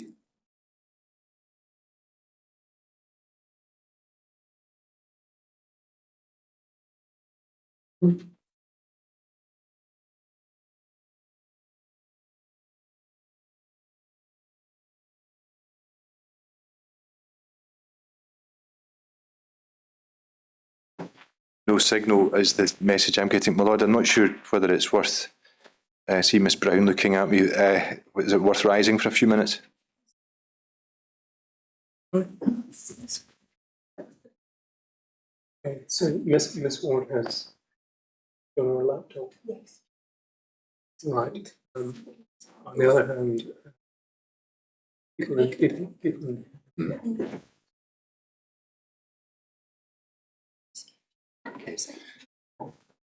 Okay. Right. What is being suggested to me, Mr. Duncan, is that Miss Ward can provide Miss Rodgers with a view of the document on her laptop. Now, I don't know if that helps. Well, does that help? I'm just going to, well, Mrs. Rory was proposing an adjournment to sort this out. I'll just ask her if she still thinks that's. I think we're happy just to proceed. Right. Now, that means, first of all, people in the room don't have access to. I think they can see it on the big screen. Large screen. Well, I'll just designate Mr. Love as my informant. Interesting choice. Are you seeing the page that Mr. Duncan would wish you to see? Right. I can't hear you. Is that a yes or a no? It's a yes, largely, my lord, but there's a box in the middle of the second. Yeah, right. Okay. Some of the, Okay. Subject to the box, you can see. yes. And anyone following on the YouTube stream, I understand, if they're conscientious enough, can access the document from the website. Right. This is suboptimal, but my general judgment, subject to guidance, Mr. Duncan, is that probably we can manage in the sense that if a word or two is missed, it's probably not critical. I think that's right, my lord. I think we should just proceed and see how we get on. Right. And I have the luxury of a paper copy. Now, what I was going to ask us all to do was to scroll down. This might be the proof of the pudding. And to look at, doesn't seem to be anything happening.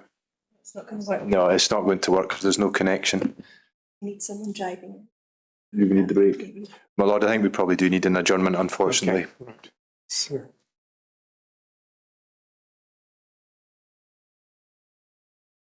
sorry about that, but as anyone will identify, I can't do anything about it. We'll take a few minutes. Okay. Please stand.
I'm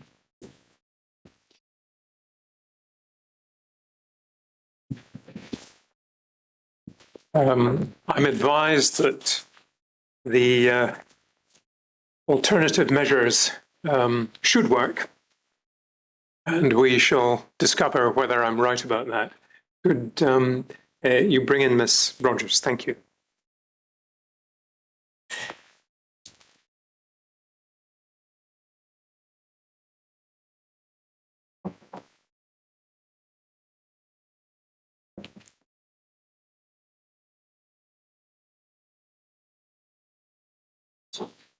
Well, I'm told, Ms. Rodgers, that things are about to work, so we'll see whether see whether that's the case. Mr. Duncan. Thank you, my lord. Ms. Rodgers, I think we were at the 14th of September 2018 IMT. So if we could have that back up on screen, if that's possible. That's bundle 1, page 164. And I think that's actually 165, but not to worry. That can we just go maybe one page back just to make sure we've identified the document again?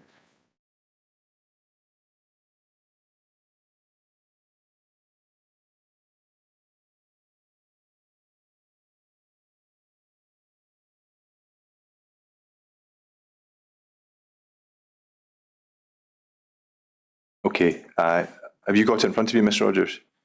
Yeah, the IMT 14th September Okay, 2018.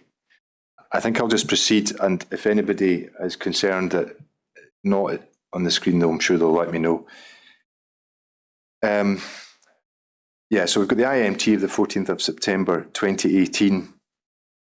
Page 165 is what I was going to look at, just to identify things.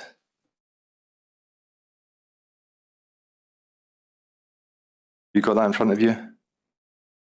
Does it start control measures continued? It does. Yeah. I'm going to proceed on the basis that although it's not appears to be showing on the screens, that core participants will indicate whether they consider that's a problem. I don't know who has got this on their laptops and who doesn't. So all I'm doing really is identifying that the contingencies are set out as regards decanting. Do you see the phase 1 contingency? Yes. Yeah, and there's to be restrictions with regard to patients being admitted to 2A. And then if you go over the page, it's page 166. We see that the phase 2 contingencies is the decant, is that right? Yeah, that's right. Yeah, and hopefully this will help those who don't have it in front of them. We've been through this with Mr. Redfern and all the various options, Yep. A, B, C and D, mobile unit through to sending patients to England. And he's explained to us, he's explained the process of elimination to us, and I don't need to trouble you with that. I think the only detail to mention is that it says the following are the recommendations from the IMT for executive management to decide and have not yet been confirmed. And it's really, in terms of the chronology, just getting you to confirm that really means what it says. I think at that point, a decision was yet to be taken as to what was to happen. Is that right? That's right. So I remember that meeting very well. And we had actually met the clinical team that morning as well at 8:30. We had the IMT at 1. In the afternoon, the chronology of that is we had said to the clinical team we would meet them again at 4:30 that day. It was a Friday. So Kevin, Jamie and Jamie went and met the clinical team whilst I accompanied Kevin to a meeting with the executive team. So that was the chief executive and some other, I think the chief operating officer and some other people at 3:30 that day. That's helpful, and I'm about to come to that. And just before we do, just to identify, and to be clear, where I'm going with this is just to nail down the timeline on the communication with this. That's all I'm interested in. We've been over it with Mr. Redfern. I think we've got it, but I just would like to get your perspective on it. So if we go over the page, just to help with that, page 167, Ms. Rodgers. And for those who are able to follow this on laptops currently, it's in the communications section. Underneath patients, third paragraph, there will be more communications to patients once a decision has been taken by the senior management team this afternoon. Is that right? Yep. And is that further meeting that you were mentioning? So can you tell us what was decided at that meeting? Yes. So at that meeting, it was quite estates focused because Sorry, estates kind of focused. sorry, can I ask, is your microphone turned on? Yeah, is that better? Slightly. Is that better? I too am slightly hard of hearing, so it's probably Right. just me. So is that better? Yes, thank you. Okay, yeah, it was quite an estates-focused meeting. We talked about, there was a drain survey, if I remember, going on at the time, and we were waiting on some results from the drain survey. And also there was a bit of discussion about the options as discussed with Jamie, his options, appraisal of options paper, and some of the work around about that. So those were the things that were discussed at that meeting. So there was a few things that estates were looking to kind of action, and then there was a plan to regroup on them the following week after the weekend. So on that day, there wasn't a final decision made, but there wasn't also a, no, you're not doing that. It was there's just a few more things in planning we need to do if we're going to move, because it was a pretty big decision. So there was a few more loose ends that they wanted just tied up before that decision was made. Thank you, that's helpful. Now, just one detail that we tried to explore with Mr. Redfern, and I just want to be sure I understand. We certainly have seen Mr. Redfern's, as it were, options appraisal. What I want to be sure I understand is, thinking about the 14th of September, I'd like to know what your understanding was by that stage as regards any actual risk assessment of the various options, if you understand what I mean. Yeah. So my understanding, so before this, like in the lead up to this, around about this time, we had met with the consultants, and actually pre-Jamie's paper went through in a sort of dynamic risk-based approach systematically each of the options that people brought to the table as potential options to decant to, measured against each of the potential impacts against, say, the children in the service, the wider teams, the access to PICU, those various things. So there was a clinical and managerial based, risk-based discussion about that. I remembered the meeting very well. And that led to that paper and that discussion. And I think Jamie already described the preferred option was actually stay in the RHC, so decant into a ward in the RHC. But Infection Prevention Control, Theresa at the time said she was not content with that option because she didn't have confidence in the other wards in the RHC, not just replicating the same problem again. So the second preferred option, therefore, was to stay on the site because the PICU, the access to the paediatric intensive care, was really essential. Yeah, and as we've started doing it, we might as well complete. And I think the evidence we had from Mr. Redfern was going to other sites, i.e. out with GGC, were considered not to be options. That's right. What was your recollection as far as not proceeding with a modular unit? Yeah, it was about the lead time. So I clearly remember, I think Estates looked into it and said it would be 12 weeks and it couldn't be fast tracked. But there was all sorts of other, people were a wee bit concerned as well about how would that work? Would kids, if they were deteriorating, have to go outside? Would it be, to get to PICU? And there was also water and ventilation discussions about a modular unit, but a modular unit lead-in was 12 weeks. And at that point, Mr. Duncan, we felt like we had real time criticality to make that decision and act on it. Yeah, thank you. And just to go back then to what I began asking you about, and be sure I understand your recollection of things. If I'd ask the question in two parts, as far as there being any concern about whether Ward 6A would pose a risk of infection to patients and families, particularly in relation to anything to do with the water or the drainage. My question in two parts is this. One, can you remember whether there was advice on that, and can you remember from which department, as it were, that advice came from? So part of the criteria around the dynamic risk assessment was it's got to be safe from an infection control perspective. So wherever we move to, it's got to be safe from an infection control perspective. And so Theresa deemed that area safe. They also did a walk round of it. They asked the states to do some work on it. They did all the kind of mitigation things like Sanisol in the drains, and I'm sure they HEPA filtered the ward as well before they moved over. So there was a number of things done to assure our lead infection control doctor that that was a safe area to move to. In terms of the drain aerosolization hypothesis that we were dealing with at the time, it was thought, now my recollection of it is the issue wasn't in the adult hospital the way it was in the kids' hospital, because there was a greater distance between the end of the filter and the sink than there was in the children's one. We had some evidence from Mr. Redfern about the sinks being different in the adult hospital. Can you say whether that's your recollection? That is my recollection, yeah. Thank you.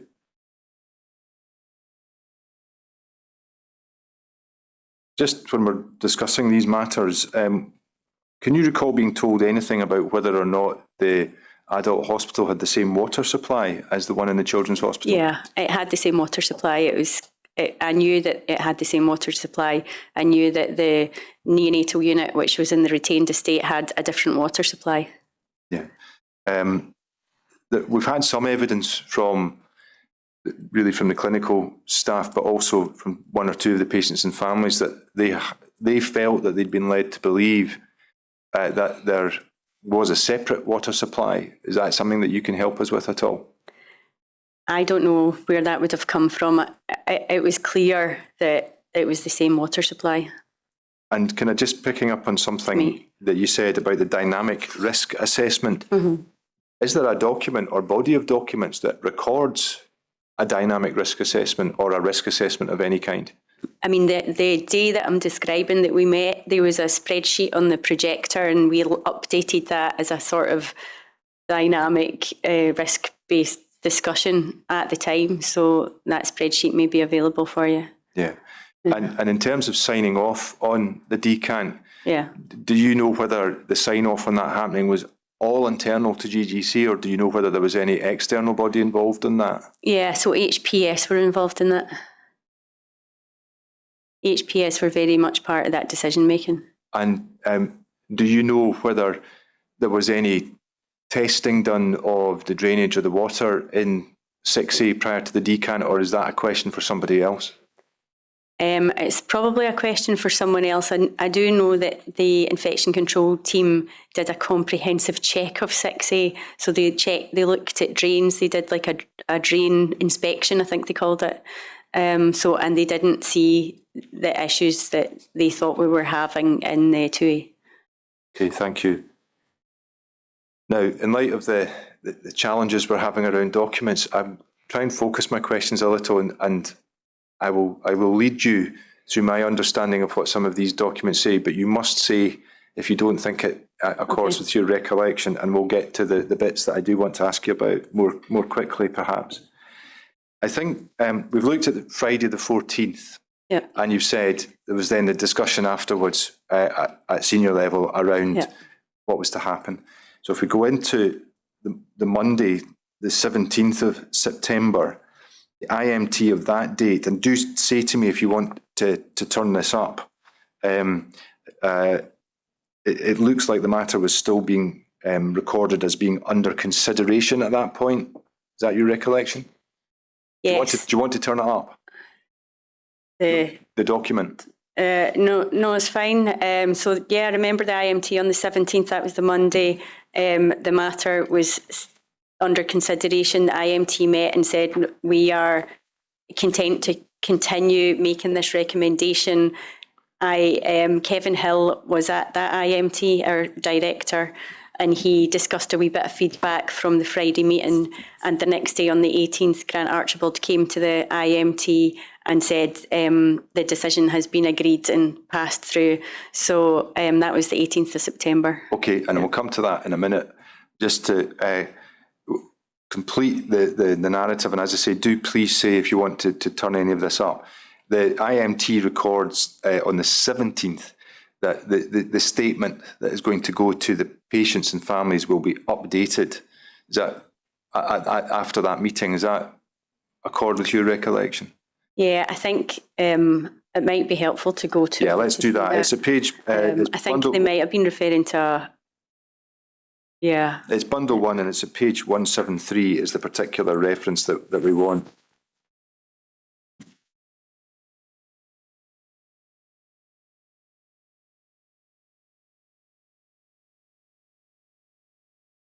Have you got that in front of you? Yeah.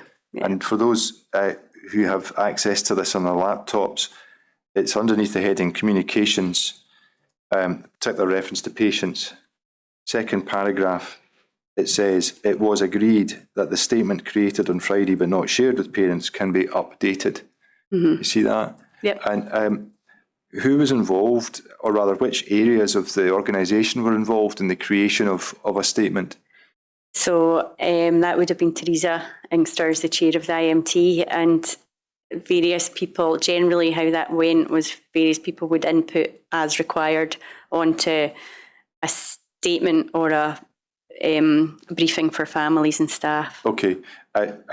As far as you can recall, were management and more senior management involved in the process of creating this? So comms were at every IMT as well, and comms would coordinate that process. Okay, that's helpful, thank you. And while we're looking at this document and at this page, can I just ask you to have a look, please, at the discussion under the heading Staff, and there's reference to anxiety and frustration and staff turning to their union. If you have a read of that and tell me once you've done that. Yeah, I see that. Now, were these concerns that you were aware of by that time? Yeah. So I had worked with the nurses and involved the Royal College of Nursing, and actually worked with the RCN around about the decant as well, and in various other IMTs, including Repto, when things were particularly challenging for staff as well. The RCN were involved. So yes. I mean, it may speak for it. Sorry, Ms. Duncan. This is probably entirely obvious to everyone. When you use the expression the Royal College of Nurses, one's mind tends to move to the headquarters in London, whereas what you're referring to is, and I mean no disrespect for this, you're looking for cooperation and assistance from the local union branch. That's exactly right. Yeah. I mean, if that's, as I say, so I wish to. Or the local professional organisation. Sorry, I'm sure everyone else was aware of that. Thank you. Thank you, my lord. And in terms of just understanding the levels of anxiety at that point, I mean, it may be that it speaks for itself, but I wonder if you can help us a bit on that. Yeah, so there was building anxiety. So we had gone through the March incident, then the summer, the sort of over the summer kind of incident linked to the drains and the aerosolisation. And then we had closed that after. And we had done HPV cleaning in June as well, which was really quite a disruptive process for the nurses and the families. So that was quite a tough, June was quite a difficult month for the team and the families. And then with each thing, you think that this has come to an end. It'll be okay after this. So then to have the IMT reopened in September, early September, I think it was maybe the 2nd of September. Yeah, people were getting quite anxious. And it was really difficult for the team. Yeah, thank you. Now, let's just identify the point in time then where the decision to decant is recorded. And if we go on to the next IMT, which is at page 175 of Bundle 1, And hopefully you've got that in front of you with you Yep. being one of the attendees. And if we go, please, to page 177. And hopefully people have got this in front of them. As I say, I will read out what's there just in case they don't. It's page 177, underneath the heading Contingency Decant. So that's item 6. Have you got that in front of you, Ms. Rodgers? Yep. And it says in the second paragraph, Grant, I think this is what you just alluded to, Yeah. Grant Archibald informed the group that following a water meeting this morning, it was agreed that BMT patients currently in Ward 2A will be decanted to Ward 4B BMT unit within the QEUH. And if we skip to the next paragraph, it says, the majority of patients, hematology, oncology, will go to an alternative 28-bedded ward within the QEUH. See that? Yep. So is this the point of where we see the recording of the decision to decant, at least within the IMT, is that right? Yes. And just the reason for turning this up was just to see if you could help us with something. But it says at the beginning of the part I just read that there was a water meeting in the morning. Is that when the decision was reached, i.e. at that meeting? I wasn't at the water meeting, but there may have been discussion there that contributed to the overall decision-making of the executive team, but I wasn't at it, so. I see. And does it follow from what you've just said that you yourself wouldn't know what that meeting was about and what it decided? No. Thank you.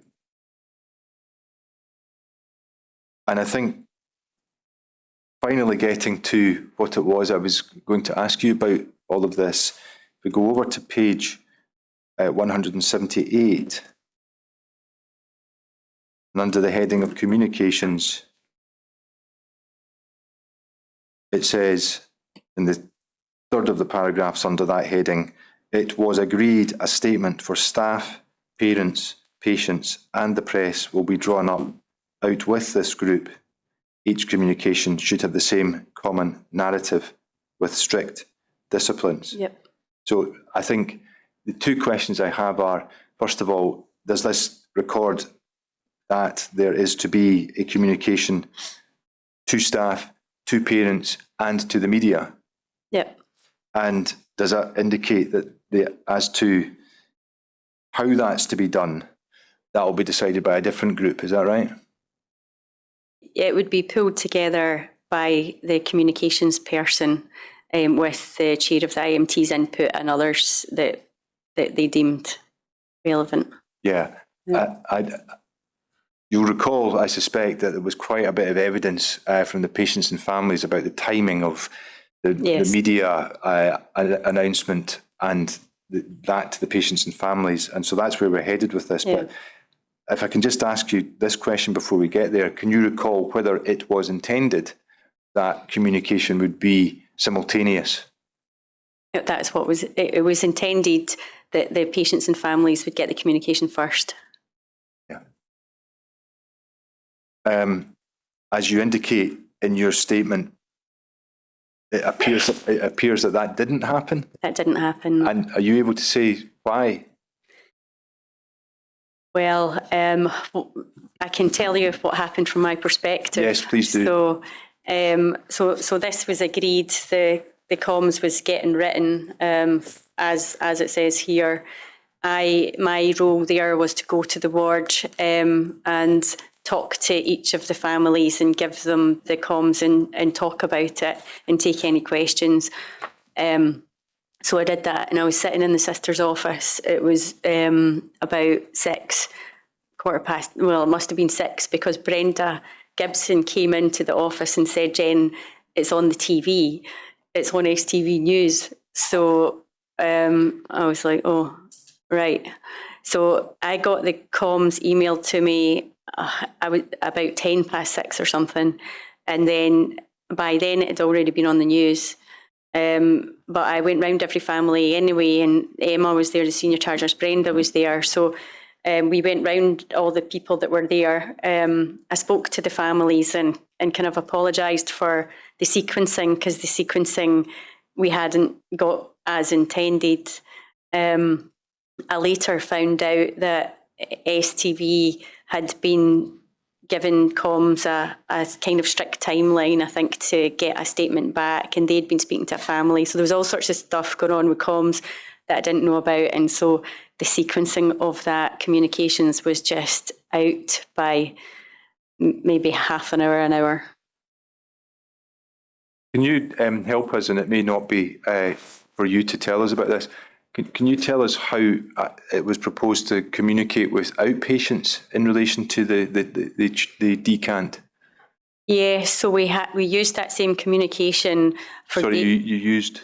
I think the same communication for daycare.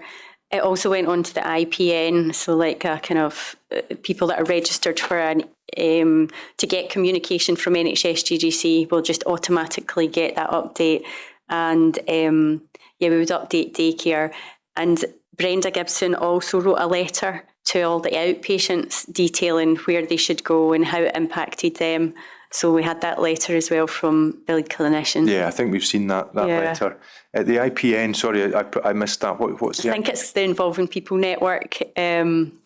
So comms will need to correct me. I think it's got about 50,000 followers. If you like, people registered that information updates about GGC just automatically gets emailed to them. Okay, thank you.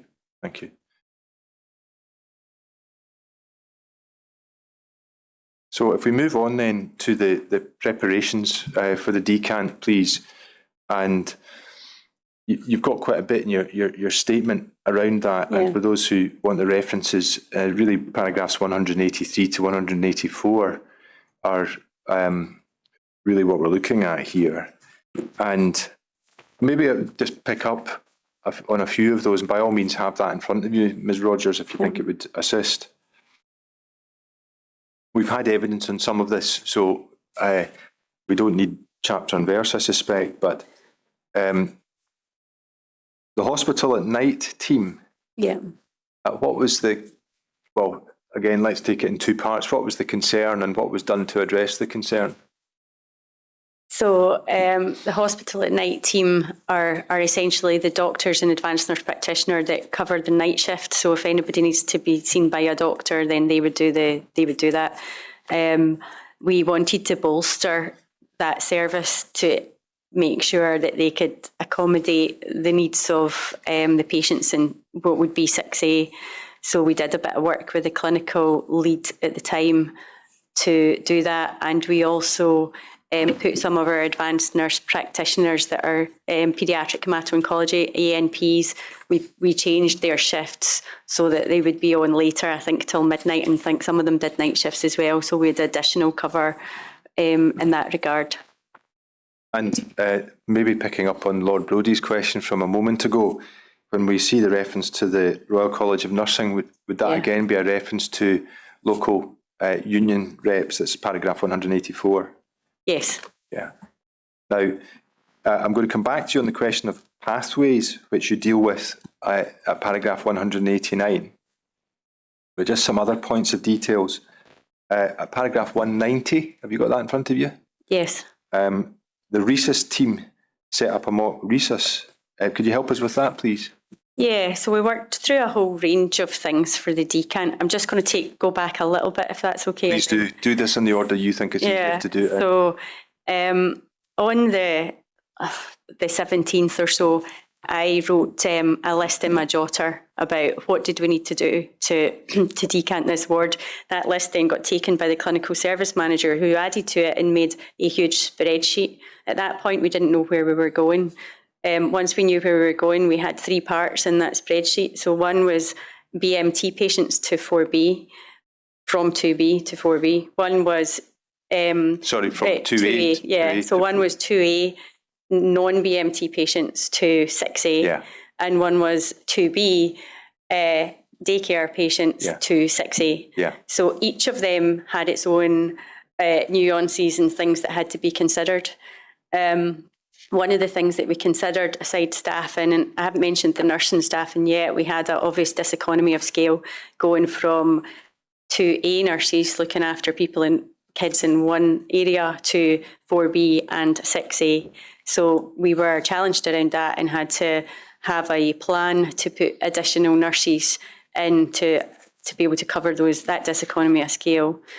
Resuscitation is essential.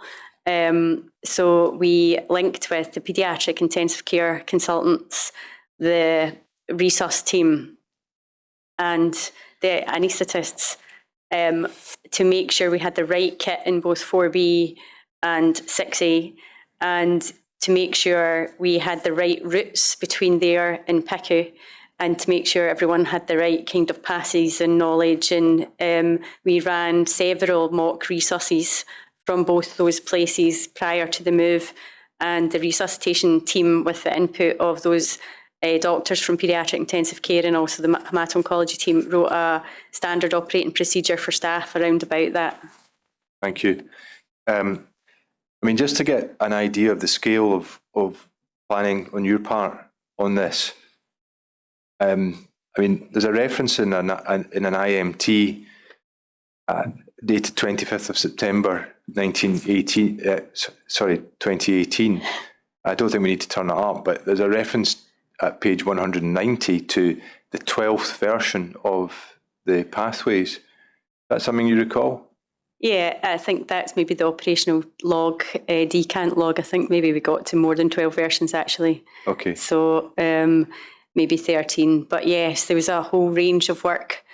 There was a whole range of work done in a very short period of time. That was the 18th of September. We got the agreement to decant and we moved on the 26th. Okay. Within that time, the team looked at the rights of the child, making sure that there was parents' beds so that a parent carer could stay with every child. We didn't have that in the adult hospital. They looked at like wall glamour, making it a friendly place, making sure we had play cover. We looked at the fire people did to sort of make sure they updated the evacuation plan. We needed to make sure the special feeds kitchen had the right kit and 6A that they needed and the right processes. Same with catering, because paediatrics is different from the adult catering, food choices.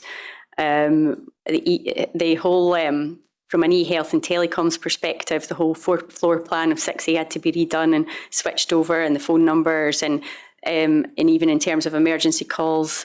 That's just some of the work. There was the pharmacy and having the right kit, having a bit of situational awareness so that we understood if our SOPs worked in a kind of different environment and what needed changed. And also from a safeguarding and child protection perspective, we met with the child protection team who gave us some advice on how to manage that. We had to make sure that we had to get a new lock for the back door so people couldn't walk through that ward, and put some safety briefing around about the fact that there was paediatrics in that ward. But just to be clear as well, it was the children's nurses and the children's team that were in 6A. There was never any adult staff or adult patients in 6A. We moved to an empty ward, so we just decanted with our own team. That's helpful, because I was about to ask you a question, I think, that might be connected to that. You mentioned additional nursing resource being required, Yep. and you mentioned that in your statement also. And the question I was going to ask you is whether that additional nursing staff came from paediatric hemato-oncology nurses. Yeah, on the whole it did. On the whole? On the whole it did. So on the whole, that was our existing staff that were maybe part-time that were doing additional hours, or it could be bank staff that are coming in but are our regular bank staff. That's generally what it was. We might have had some other nurses from the Children's Hospital picking up some bank shifts, but on the whole, it would be hemato-oncology nurses. So just to be clear on that, if we take this in stages, are you saying that, as far as you can recall, all of the nursing staff were paediatric nurses? They absolutely were. Yeah. We absolutely. And the second, so the reference to on the whole is they would be hemato-oncology nurses? No, I mean, on the whole, it would be their own nurses. But if it wasn't their own nurses, it would be children's nurses from the Children's Hospital that were picking up some bank there, which would happen actually in any ward. What I'm asking is whether those would be nurses that had a hemato-oncology specialism. So they may or they may not, but they would be a paediatric trained nurse that knew how to look after sick children. Okay, thank you. And the other thing I wanted to just pick up on in what you said was the rights of the child, something I've been asked to clarify with you. Was that something that was embedded in the plan? Yes, it was on the operational decant log. It was in the... It was on the operational decant log. Thank it was you. in the plan. And in particular, I've been asked to clarify with you whether the Scottish Government Child Rights and Wellbeing Impact Assessment was part of that. I can't remember that. Okay. I don't know if we did that, but we tried to look at the UNCRC guidance and we tried to make sure that we had met the Charter for the Rights of the Child. But we may not have done a separate document on that. But as I said, it was a sort of time critical situation and we did all that in the space of 8 days. And sorry, Mark. Mr. Duncan, no doubt my fault. It was just that reference to that document. It's not one I'm familiar with. No, which one, my lord? Sorry, the log. Which document? The Scottish Government's, I think you said Childhood and Wellbeing. Child Rights and Wellbeing Impact Assessment. It's not one I'm familiar with either, my lord. It was just a question I was asked to clarify, but I presume the answer would be to have a look at the log and we can take it from there. Is that right? Yeah, there's evidence that we have considered the rights of the child in the log. We also have a rights of the child group that I chaired as part of just my role as a chief nurse, and it was also discussed there. Okay, that's helpful. Thank you very much. I'm just going to perhaps, as we move towards lunchtime, try and deal with a few points in relation to the early stages on Ward 6A. As far as the disadvantages of being on Ward 6A are concerned, we've got a lot of evidence on that already, and you've given us some too. I'm just going to ask you about one that you've, or two rather, that you've mentioned. The diseconomy in having nurses split over different wards. I mean, as far as you are concerned, can you say whether that was something that gave rise to any safety issues? No, because we mitigated against it by ensuring that we had additional nurses, and every week I actually collected this on a document with all the ones that were additionality highlighted in yellow. So I've got a record of ensuring that we had a really close watch on ensuring we had enough staff for that diseconomy of scale. And as far as the patient pathways are concerned, again, it's the same question. In your view, did the challenges that undoubtedly there would have been in relation to patient pathways, did they create any concerns or actual risks around patient safety from your perspective? So there wasn't anything specific escalated to me around about that. There was obviously a bit of an inconvenience and, you know, it made life a bit more difficult. But there wasn't a particular safety issue raised to me, you know. Yeah, I mean, it's unfair perhaps just to fasten on one piece of evidence, but if I mention what I took to be Dr. Murphy's position, I think he said in his evidence that he didn't consider that, and I'm thinking in particular about the distance from PICU, he didn't consider that did in fact create a risk, but he did say that didn't necessarily mean that people weren't anxious about it. Would that be a reasonable way of looking at it? I think that's fair. I think the distance, it wasn't, like on the scale of things, it was probably less than 5 minutes, minutes. And also because you've got a paediatric intensive care team, how resources work is that team goes to the patient. So they come to the patient, stabilise the patient where they are, and then transfer them. So you've mitigated some of that already because you're making sure the team go to the patient. So I think that was one of the things Professor Gibson and Dr. Murphy both explained to us, that perhaps those of us not familiar with this hadn't really understood, that it's not just about the journey in an emergency situation to PICU. In a way, it's about preventing that and bringing the team there. And I think I took at least one of them to indicate that they felt the distance was a source of concern, even as regards that. But I don't think they put it any higher than that. Yeah. Would that be reasonable? I think that's reasonable, yeah. Yeah. Now, as far as it were, the suitability and comfort on the ward for paediatric patients, we had a lot of evidence about that from the patients and families. And we can see that in your statement, you talk about the steps that were taken to try and improve the surroundings. And I take you to say in your statement that, at least to begin with, you felt that went reasonably well. Is that fair? Yeah, initially in 6A, people, and that night, that Friday night, not Friday, Tuesday, or the 18th of September, when I spoke to families about the move, although we didn't know where it was at that point, they were, I don't know if relieved is the right word, but they were content that, right, okay, these issues have been going for some time, and now there's this action being taken. And so there was a sense of that, I think, when we were in 6A. Remember, we thought we were just going to be there. We thought we would be in by Christmas. So we thought we'd be back by Christmas. So people were like, okay, this is fine. This is where we are. I was just supporting people to get on with their work, making sure we had the right staff, making sure people were supported. And it went kind of okay for the first couple of months, I would say, until the cryptococcus situation. Yeah, and we're just moving towards that in a moment. What I'm really trying to do here, and we did this with the witnesses who gave evidence last week, and indeed with Mr. Redfern, is, as I think you might be aware, that there were some fairly bleak assessments made of life on Ward 6A by some of the patient and family witnesses. Indeed, the word bleak was used at one time.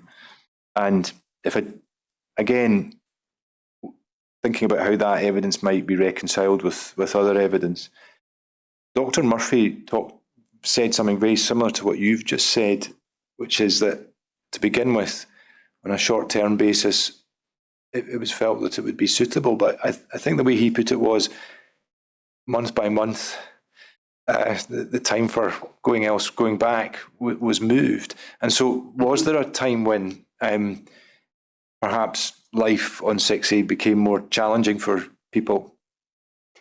Yeah, it was the cryptococcus incident. Yeah. Before that,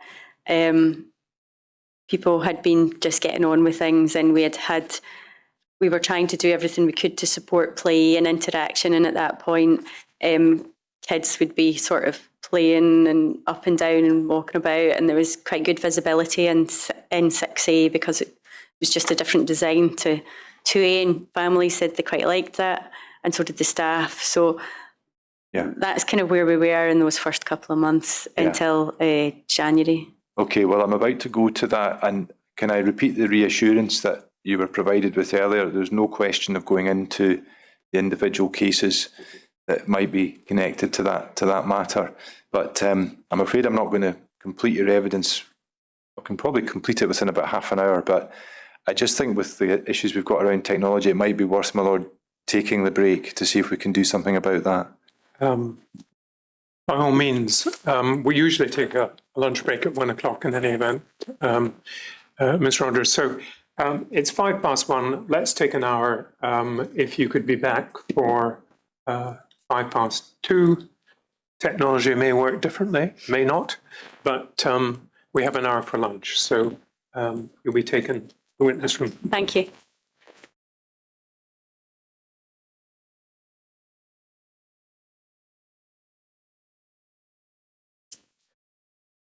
Please stand.